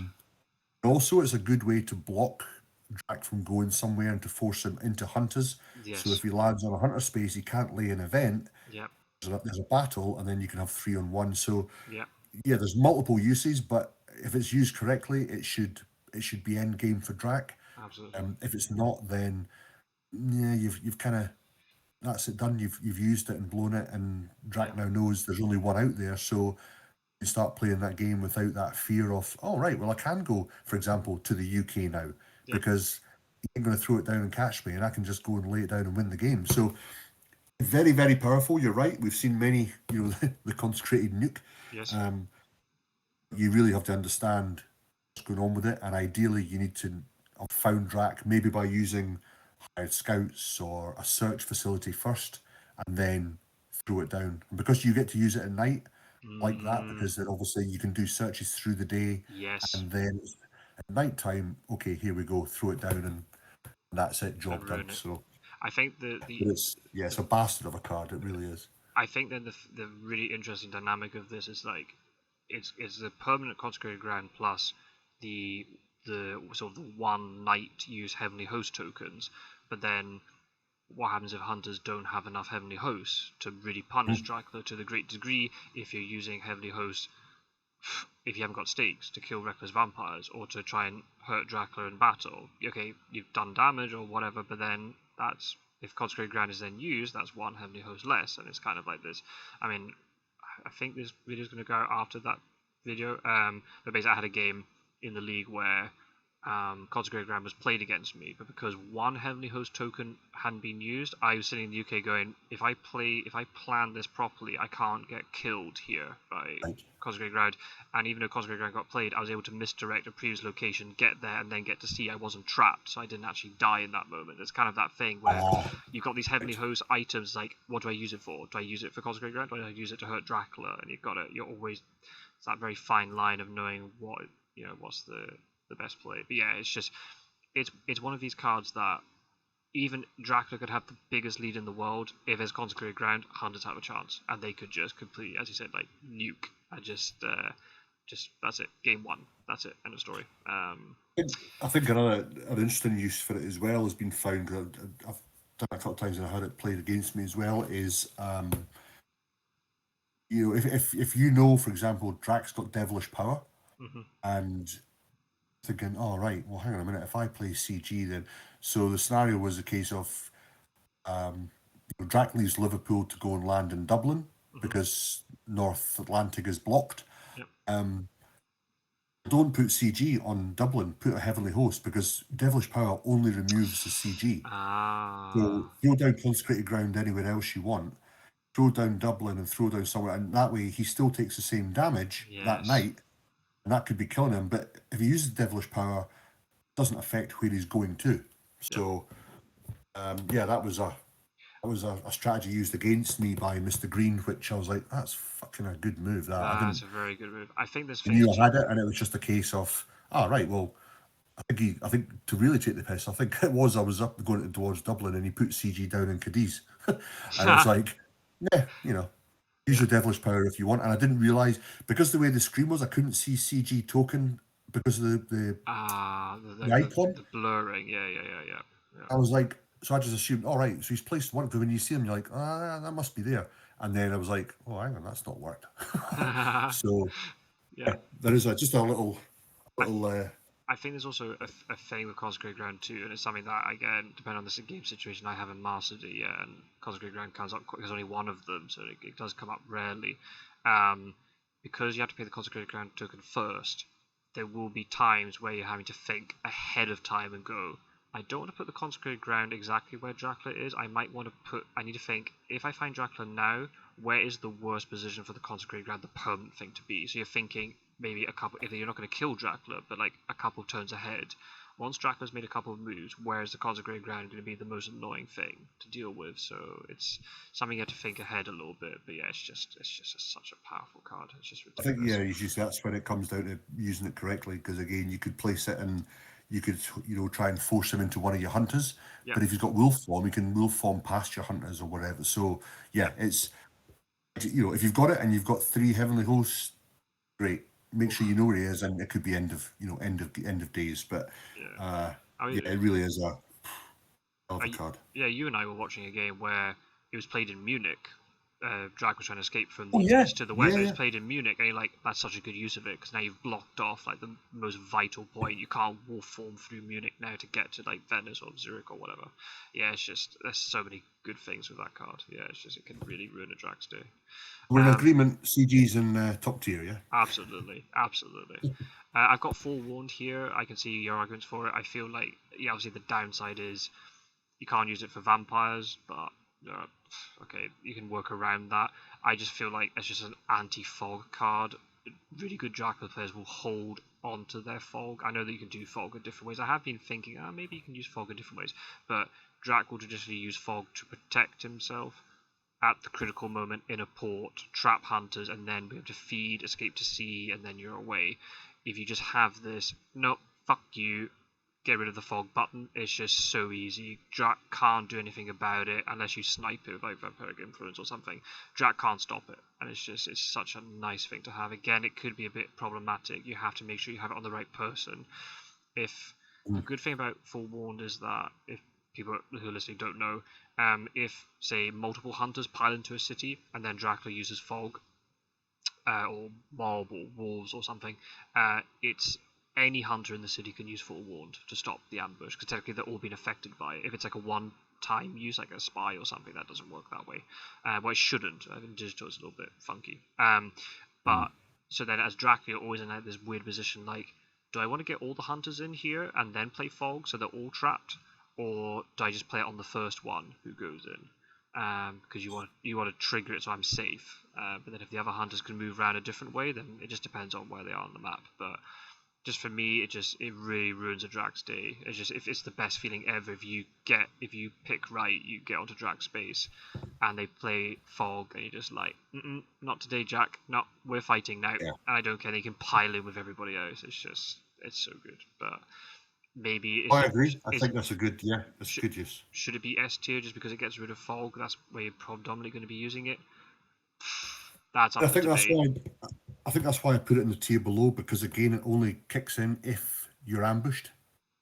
Yeah, I think the other You know, thing. if you searched as well and you could still use it, then that would be useful because it would stop you any delays. But you know, that's the only thing that made me put it down to one less. Is, and I get it, if you get it where, you know, 3 hunters jump on it and then you play fog, it doesn't matter who plays on. You know, you can still use Forewarned. All of a sudden, it's a 3v1. That Yes, absolutely.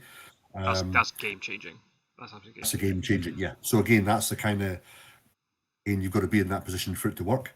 But yeah, I mean, it's, you know, I don't see any issue with you having it up there. I'm one tier below, so we both value it round about the same. So There are ways I've been seeing it too. Is like if Dracula does play high trick early and has Saboteur or worse, a bats token, and there's no dogs, or if it's bats, you can't stop bats with anything. If it's a rumor token vampire, hunters, if they're forewarned, they might well then trade it around and then use it. So then they stop that. They stop the mature. Is that worth it? Well, it's good for Drac because then it means they can play fog and they know it will be. There's 2 forewarns, but then it means that there's 2 fogs to 1 forewarned. But then the hunters have stopped 7 points. It's kind of like that thing. Like, is it worth it? It just depends on the game. But yeah, I just think it's a great card. Great strength. It's really, yeah. I was almost tempted to put it down lower, but I think yeah, it's right up here. I think the best thing about this card is that any hunter can play it, which is just ridiculous. You don't have to be in the combat, so you can have someone completely off, far away. They're safe from the whole battle, and they can just go. Here you go, great strength. You do have to get the timing right because there are certain things. Because obviously, if a hunter's on 1 health and Dracula claws, the great strength won't save you. So that's something you got to think about. But it's just the fact, especially if Drac doesn't know that you have it, you just got that little thing. You can be that little bit more reckless and that little bit more aggressive. You know, I've got this thing in my back pocket, and I can just pull it out and use it when you're not expecting it, and it can actually it can really turn fights.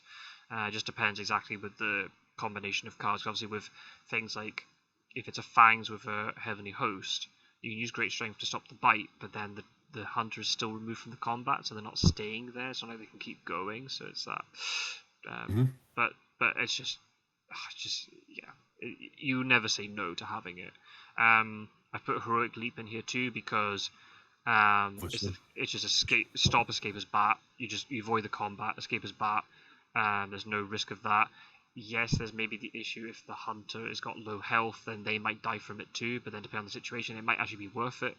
You could use it early to stop escape as bat. You could use it later just to kill Dracula if they're really weak from sea travel and you just 1 hunter lands on their space. Okay, heroic leap. There we go. End of story. Game over.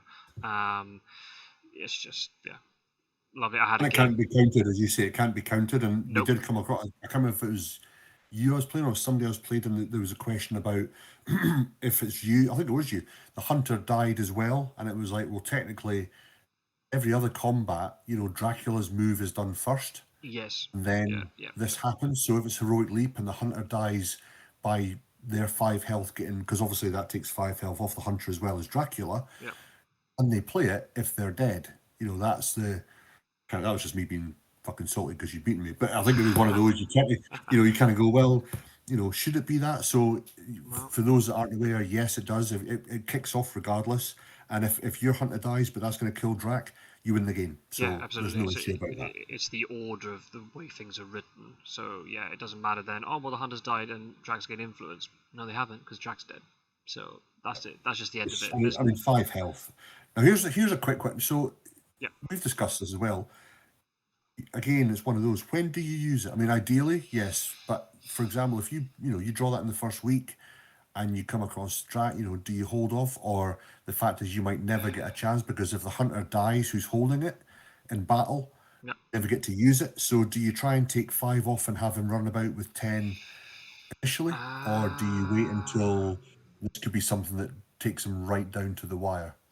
Because if a hunter loses it, it's gone and you've never got a chance to use it. Likewise with CG, again, make sure you know who the card's on, because if they fall into combat, Yes. or they fall into scranny bodyguards and they haven't, you know, they're on 4 health, they don't have any weapons and they die, then they lose everything in their hand. Or if it's Mina with like vampiric influence, for example. Yeah.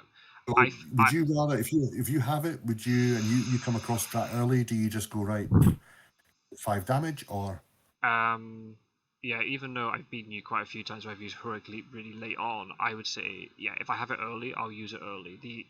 The way I wouldn't would be, depends again, it all depends on other events and items, but if it's somebody like Dalming jumps into Dracula with, say, Lucy's Revenge and a planned ambush or something like that, and I'm quite tooled up and I have like at least 2 combat cards, then I might think, maybe not. Maybe I just wait and I'll play planned ambush instead. It just a lot depends. But yeah, I think without any other context, which is very difficult with this game. But yeah, I think if you get a chance to use Heroic Leap, just fucking use it. I can't see why, unless it'd kill your hunter really early, and they're holding really good events that you then don't want them to lose. Then that's an argument. But I think yeah, you're stopping, especially early on, you're stopping escapers back, which is easier to trigger earlier. Drac then has to start making decisions. Do I keep running around with 10 health, or do I try and get somewhere to feed? But then if I feed, then that's one turn I'm not moving, so the hunters can catch up. You start forcing Drac into some little bit of awkward decisions. I had a game, I wasn't full health. I'd come off, again, this is a game that's either been uploaded just before this video or just after, depending on timings. But I Wolf-formed from C, ran into Van Helsing, and I was on 7 health, and I was trying to work out, like, I think I can get here and I'll have enough health to get there. Then Heroic Leap came out. I was like, oh fuck, now I'm on 2 health. Shit, now I can't get anywhere. And I was like, even if I heal, I can only move 2 C spaces, and then I'm not gonna. So then it just turned the entire game. So I say, if you have an option to use it, unless there's really big reasons why you shouldn't. If you can get a multiple hunter fight, no, of course not. You'd probably do more. But I say the way to weigh it up is, if it's a 1v1 fight, look at your hunter and what the hunter has. Do you think you can do more than 5 damage in a 1v1 against Dracula? Right. If the answer is yes, then fine, don't play Heroic Leap then. But I'm going to say, I don't know what the maths would be, but I'd put a number for about 90% of the time, you're not going to do 5 health to Dracula. You might get lucky and get a Heavenly Host off, but then there's the risk that then there's a bite, and then that's ruined, and then your combat ends immediately. If you don't have Heavenly Host but you've got weapons and stuff, well, then Drax's just going to play Strength and Mesmerize all day, and only take like maximum 3 damage from, say, a knife or something. So I would say no. I'd say take the guaranteed fight. I know you take 5 damage in the process, but I think that's a better result than a normal 1v1 fight. That's just me. I don't know how you feel about it, Roscoe, but that's how I weigh up the card. Yeah, I mean, I would play it almost kind of, I guess, like you say, immediately, unless you can do some damage. Because if you found it, the chances are you might have 2 or 3 other hunters nearby, and you can, room it 5 damage. Even if he's on full health, that's 5. He's sitting on 10, and then you can jump on with maybe 2 hunters in a fight, and then you can throw someone down, and all of a sudden, I mean, if he's sitting on 10 health, for example, then all day long use it. You're going to be 5 health with him. Yep. Even if he tries to stay and feed, it takes him back up to 8, but then you're sued, and it's just, that's only my concern, because I've seen it happen in the past. Is like, okay, yeah, it's an end game where you land on him and that's it. There's your 5 heroics. See you later. But if your hunter dies and you've got that on you, then you can't. You never get to use it. So yeah, I think it's a good one to have if you jump on them by surprise and you're not aware of it. I think if you found them and you're planning your trail, then you'll work out what the best route is to use it and when to throw it down. Yeah. Like you, I think it's a great. I mean, it just stops any risk of escapers back. Which again, if they've got a wolf form on cooldown, they're ready to go. It stops them from going anywhere. And all of a sudden they've got to think about when do they feed? Do they have to go to sea? And if you've got Rufus, I mean, it's just huge. Absolutely. Yeah, I mean, even if they had full health, I would just play it. So yeah, I think it's one of those cards. It's really critical if you get it. Try to keep it on Van Helsing, because then Van Helsing can really trade it to who needs it. Right. Yes. Yeah. I've got Money Trail here. I know you put it a little bit lower. For me, it's just it's just like a point and click. You can pick what sea space you want. Drac cannot cancel it at all. It's just that really nice sort of get. I mean, there's only one of it, so you might have loads of games where you don't get Money Trail, but it's just one of those cards where Drac's like sailing away going, oh, I'm completely safe. I've tricked the hunters. I've gone one way and they think I've gone the other.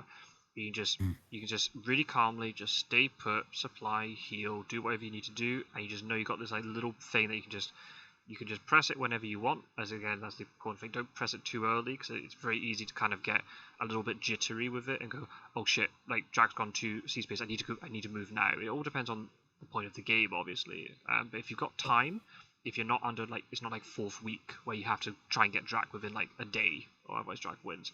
If you've got time, just sit there and go, right, I've got this thing. As soon as Drac lands, or if Drac moves enough spaces that I realise that things have become limited, then I just play Money Trail. Easy, no problem. It's just, there's no way to counter it. Drac doesn't know you have it until it's played, and it's just, yeah, they can't, and then it can scupper a lot of plans.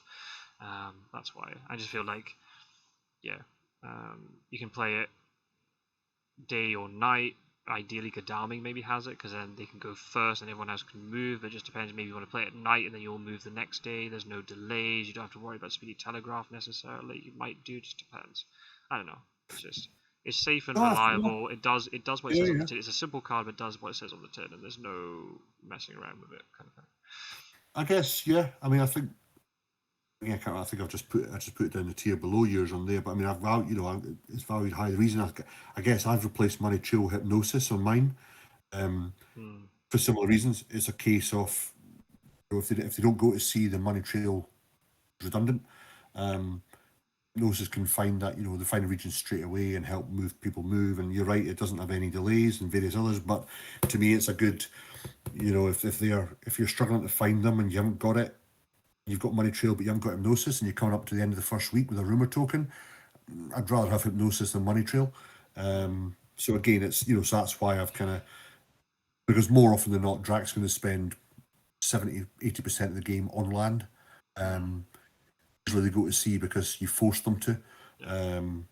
So yeah, the reason that. So yeah, we both got a search facility in the top tier. Yes. Well, arguably I've got 2, but I was there just to kick ass and take checks. But yeah, so that's, and then obviously we both got renewed vigor, which it doesn't need much explanation at all. I'd probably say, okay, Consecrated Ground on its own is probably like the biggest, just like, nope, I'm going to change the entire state of the game button. But Renewed Vigor is probably like the best, most reliable card in the game. It's just so nice to have. And it's such a great combo card as well. You say, if you're doing your fast horses, it can be combined with chartered carriage. It can be combined with sense of emergency, fast horses. You can tool up. And you get 2 of them in a game. So make sure, again, it's about cards only as good as its user. So don't throw it down if you don't know where Drac is. Keep it. Along with Speedy Telegraph, it's another card I see really misplayed. Hunters just sit there going, oh my god, I could do 2 actions. I could move and supply this turn. I'm like, it's week 1. What are you doing? Just hold fire. Just keep a hold of it, and wait until you've got the cards. And again, especially if you haven't got fast horses, you're only going to move one place and then supply. You might get lucky in Psychic Bond where Drac is, but once you know where he is, great. Now you can renew your vigor and get closer to where you want him to be. So yeah, I mean, fantastic card to have. Use it properly, and you've got 2 in the deck. I mean, fucking hell. That's amazing. If you get both, you're just laughing at that point. And I think it's very much a case of Renewed Vigor is for really shifting to catch up with Dracula, or better, get ahead of Dracula or get onto Dracula's space. So you can just, like, with all the hunters, you can just kill them in one fight. Or if there's a wolf form, to check multiple locations. If you have fast horses, you can check multiple locations very quickly.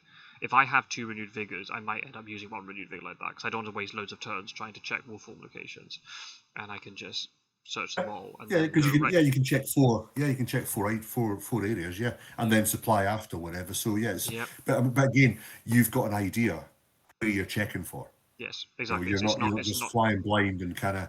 I'll throw it down, and I'm almost at the end of my first week. Shit, I'll just throw down renewed vigor. It's like, right, okay.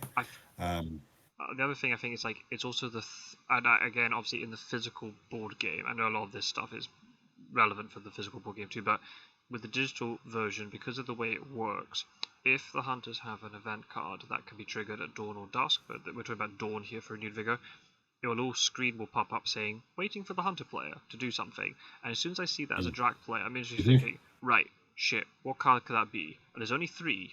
Well, there's 4. Renewed Vigor, Speedy Telegraph, Surprising Return, Long Night. Renewed Vigor is the worst of those 4. As soon as I see that, unless I get evidence to go against that, if they play Speedy Telegraph or Long Night or whatever, as soon as I see that waiting for screen, my brain instantly flips into, this could be Renewed Vigor. I have to work around the assumption. I know it might not be renewed vigor, but until I know evidence otherwise, I have to plan this as renewed vigor, and I have to think about how much movement hunters have, who could get onto me where. Do I go to sea earlier? It's a really good. The longer you hold onto it, it's a big threat to Dracula. If you blow it, then Dracula's like, oh, cool, you've used renewed vigor. That's great. Then I know you've used it now. As long as you're not getting onto me this turn, you've blown your probably one of your most powerful cards.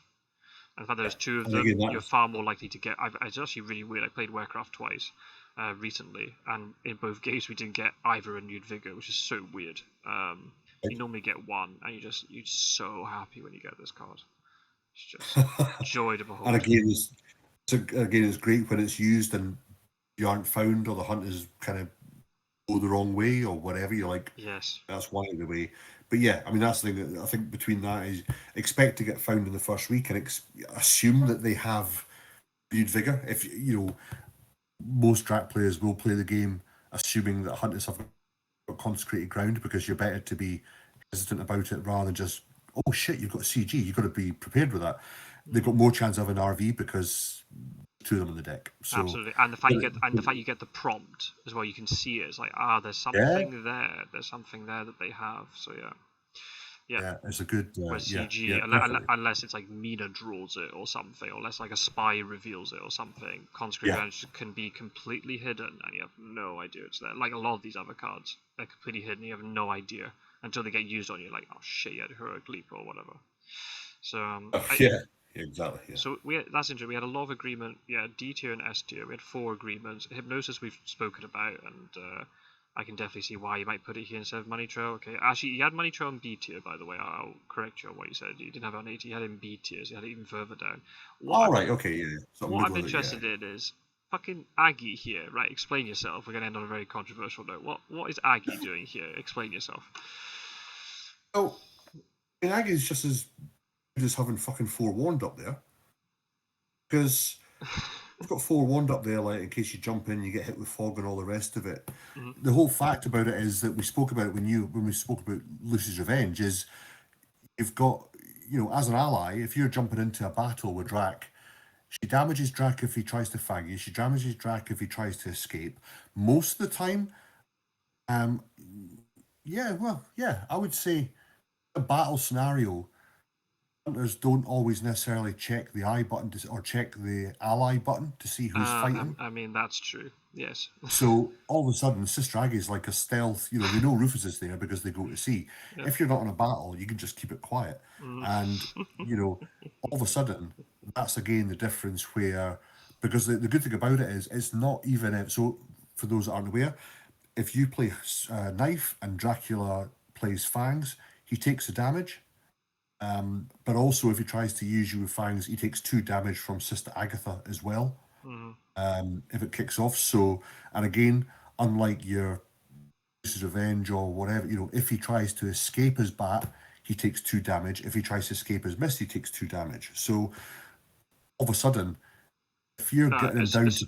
Assuming the card is resolved, if you cancel it with something, then it doesn't happen. But if the escape is mist or bat actually triggers and it's not cancelled by anything, then there you take the 2 damage. Yeah. Well, yeah, I mean, Sister Aggie's there as an ally, so again, yes, she isn't burnt. No, I know she's not burnt. Yeah, absolutely. It's not like not like a Lucy's Revenge where it's like a one-time use. She's just there. Oh yeah. For all hunters. Yeah. The thing is, it's again a case of, right, if you get him down to 4 health, it's a case, well, okay, if he escapes his bat, he's going to take 2 damage. That's him down to 2. He can't then, does he want to wolf form after that and go down to 1? Chances are you're going to have hunters in or around where he might be as well, and again the other cards can kick in. You've still got, then again, what you might find afterwards is jump back to Surprising Return, which I dumped at the lower tier, but that would be a useful scenario to bring back Harker and say, right, okay, well, let's search here, and if you find him, you've got an ally that's, again, it does damage. It's not a passive, so like Rufus, she's a good one to have, but it's in a battle, which is when Drac's going to do the most damage to a hunter. He does take the damage as well. So I just thought it was, if you look at it when you put Forewarned in there, I put Sister Aggie, you could argue is Forewarned, should that be at the top? But to me, it's like, well, Sister is good because, a mist can't kill you. But you could be in combat with Drac and he can. And if you've got somebody else in the background that's also thrown in a couple of two, plus, like I say, most times I see it, Drac players just forget it's there. They'll throw down a fangs and go, yes, and the next minute 2 damage comes off them. Yeah. It's not until you say, oh yeah, I've got an art. Oh, I never checked. I had in Quincy's I don't know if you've seen it in Quincy's latest video. Quincy, who's playing Hunters, he forgot that he had Sister Agatha in play. Right, okay. Well, there you go. She's, she's that. For somebody that can do multiple damage, because again, the good thing about it is, say Drac tries to escape his bat in round 2, cancelled. That's 2 damage. Sorry, he takes 2 damage, but it's not cancelled. That's fine. But if you've played, rifle or knife. Yeah, that stopped it. That's 2 or 3 damage, and then tries to escape later. That's another 2 damage. Yeah, I can see. Yeah, I can see the argument for it. You could take, you could take 4 or 5 points off him just by her, and then you'd also, if you've got 2 hunters there, that could be, that's the end of it. You want to have her in place. So, looking at the other cards I could have put in, are those bar Aggie and Forewarned? We got exactly the same choice for what should be at the top. Well, Money Trail and Hypnosis, but the main ones that need to be there are there. Yeah. But to me, it was more. I think that's kind of the hunter style I'm playing with. Is got that in the background again. If the Drac player notices you've got it, and it makes them think a bit more about what they're doing. If they haven't got it and they just jump in, then they're going to take damage. Great. Yeah. If they do, they're like, oh shit, hang on a minute, right? Do I want to try and leave quick and take the 2 damage while my health is there and get away? But you only do that if they're in the right round for it to qualify. So that's true. I think it's a great, it's a great card just to keep Drac there. The good thing is, obviously the hunters can leave if they don't want to fight him. They can leave when they want to. But now the hunter's there all the time. The ally's there for the next combat that jumps in. So I think it's just from my experience, just Rufus Smith is just always in play. So I just don't see Aggie that often. But now I'm remembering, there are times where I'm sitting there going like, I'm like Dracula at like middling health. I need to fang because I want to try and get health back, but I can't because Aggie's fucking sitting there being a pain. I think a lot also depends on maybe the strength of Aggie might. I'm not sure if I'm going to be able to articulate this correctly. It all depends on maybe how the hunters, like in terms of their strategy of how, like, do you have one hunter really tooled up to fight Dragon 1v1, or do you have multiple hunters? Because if you've got a hunter who's like really tooled up, they're more likely to have a lot more weapon, maybe, or maybe not, because then that's the thing. Like, yeah, it stops fangs, but like if it's just a 1v1, okay, and multiple is bad, but like if it's just a 1v1, okay, if there's no heavenly host, Drac can just play strength over and over, just break weapons, and then Aggie's saying they're not doing much, and maybe Dracula doesn't want to escape his bat then, but contextual, yeah. I think. So yeah, it's the same as, if you've got Rufus as an ally, the first thing Drac does is decide not to go any more than 2 oceans, and Rufus hasn't done anything, but he's always still there in the background as a, as a passive as a deterrent. Damage. Yeah. Yeah, and I like the fact is that she is passive there because people do forget that she's in play until combat kicks in, and like I said, it's one of those where if Drac decides to leave and he takes 2 damage and then he wolves, then all of a sudden it's a case of, right, you're down to 3 health, 4 health, and all of a sudden that could be the difference. You played a heavenly host, that's 4. So it's, I've always, whenever found her as a bar going to sea, but typically when Rufus is there, he ain't going to be kicking about all the oceans for shits and giggles. It's Captain Jack Sparrow, not Drac Sparrow, but she's always a good one because she does damage constantly, and if Drac keeps fanging, okay, see you later, and it stops the mist as well that not many want to, but if that's the only card he's got left, it's another 2 damage. You dodge and he plays it, then he's still getting hit with 2 damage. Yep, and that could be vital, yeah, because then escape is mist is still not as good because you're in the same space, so depending on where Dracula is, then they're having to make more decisions, like do you wolf form after, but then you're taking more damage, is there an easy way to escape? Maybe not if you've got hunters around you. That's how I've always seen it. It's a case of it can add, minimum 2 extra damage for a combat round, or it could be the difference between if that contributes 4 damage and you've done 8 with hunters. You could all of a sudden it could be a very easy and quick victory for the hunters, without taking any damage. And again, like I say, she isn't burnt afterwards. She just keeps throwing Hail Marys and 7 Half-Fathers and all the rest of it in the background, telling him how such a bad man he is. Yeah. Yeah. So I she's think. a handy bird to have. Yeah, absolutely. I just see Rufus more often, so that's maybe just an experience bias kind of thing. But yeah, so maybe in retrospect, I put strong. Yeah, in retrospect, probably I put her too low, but maybe ST is pushing it. I don't know. I'll be interested to see what the other people say. If people comment if they agree with Sister Agatha being S tier or not above Rufus, that's a controversial choice to finish up on. No, well, you see, I mean, it's how you want to get him killed, so it'll be interesting. Yeah. If you post on the Discord and get them all to review it and put comments in, it'll be interesting to see how many people.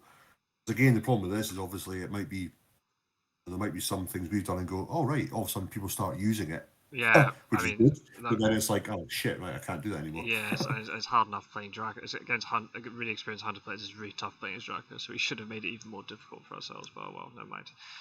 We've done it now. Yeah, so, yeah, if anyone's... I mean, if you've reached the end of this video, well done. I don't even know how long this video is, but I'm just looking at my watch. I'm trying to guess when we started. This has been a fucking long one. So, if you've watched all of this, or listened... I mean, probably listening at this point. I don't think anyone's watching. I think everyone's just listening as a podcast or whatever. But if you've listened to all of this, fucking well done, first of all, and thank you very much for doing so. And yeah, if you want to put any of your opinions in the comments, then feel free. I'll be very interested to see what you think about it. So yeah, this has been a tier list of the Hunter events, but we've had a lot of in-depth discussion. I think you kind of really highlighted too, so many the multiple facets of the game, and they're all just going to interweave with each other. It's just very hard to separate stuff with this game. It's very you've got to you've got to be aware and all this all areas of the you can't just rely on I'm just going to do this and forget about that. You've got to, when you get all three and you know about all three stages of the game and what to do and how to, then the game becomes a hell of a lot easier for you. Yep. Especially it is a very steep curve, everyone knows that, and if it's the kind of game you think I'm going to jump in and play an hour and this not the game for you. No. You put the time in and you learn it, you'll get hours and fucking years in my case enjoyment out of the game, because there's always, the good thing is it's never the same game, although it's all you're playing, every opponent you play is completely different, their approach is different. There's things I find out even now, I'm like, oh shit, I didn't know you could do that, because it might have never occurred. You put the time in and you'll get it out, but it's a game that's well worth sticking at, and hopefully by us going through this is maybe helped you, rather than having to read through the library, you've seen the cards that we've placed, where we've placed them. If you don't think that's right, then send me a game invite on Discord and we'll play, and we can see if your strategy wins or not. That's a call to arms if I've ever heard one. Fucking square go. The square goes, come on, we're going to extra mash. You telling me I'm wrong, you damn bobber. Right. So yeah, I'm just looking there. Yeah, it must be. I mean, that's come up to 3 hours. I mean, Jesus Christ. Well, we've had 30 cards to go through. Well, so much for. We'll just do a quick description of each card. Yeah, that went beautiful. Well, thank you very much, Roscoe, for joining us. First of all, for putting in the effort, and thank you for all your thoughts. And as a far more experienced player than myself, it's been very interesting listening to you. Thank you for the invite. It's been good to do that again. I look forward, if there are comments, it's good to get a debate going, and people will always have, I'm sure, different approaches how they use it. So it's always good to look at doing that as well. So no, thank you, my friend. I'm going to log off and let you finish up the end of the channel, and I'll catch up with you soon, pal. Cool. Thank you very much. Right, cheers, guys. Cheers. Bye. Yeah. Well, thank you for checking out this video, everybody, and I'll hopefully the next guide video won't be as long as this. You can see why this was so in depth. But I'll keep making more of these guide videos while I have time. I've got definitely some ideas for things I want to do. And any comments, feel free to leave it below, even if it's like a year after this video has been posted or whatever. Leave comments, because I'm very interested to hear, and hopefully this has helped you out if you're a budding hunter player, or even not, even if you're a Dracula player, because you want to know what you're up against. That's the thing, you need to understand both sides. So take care, everybody. Thank you for checking this out, and I'll see you in the next video very soon. Take care. Bye bye.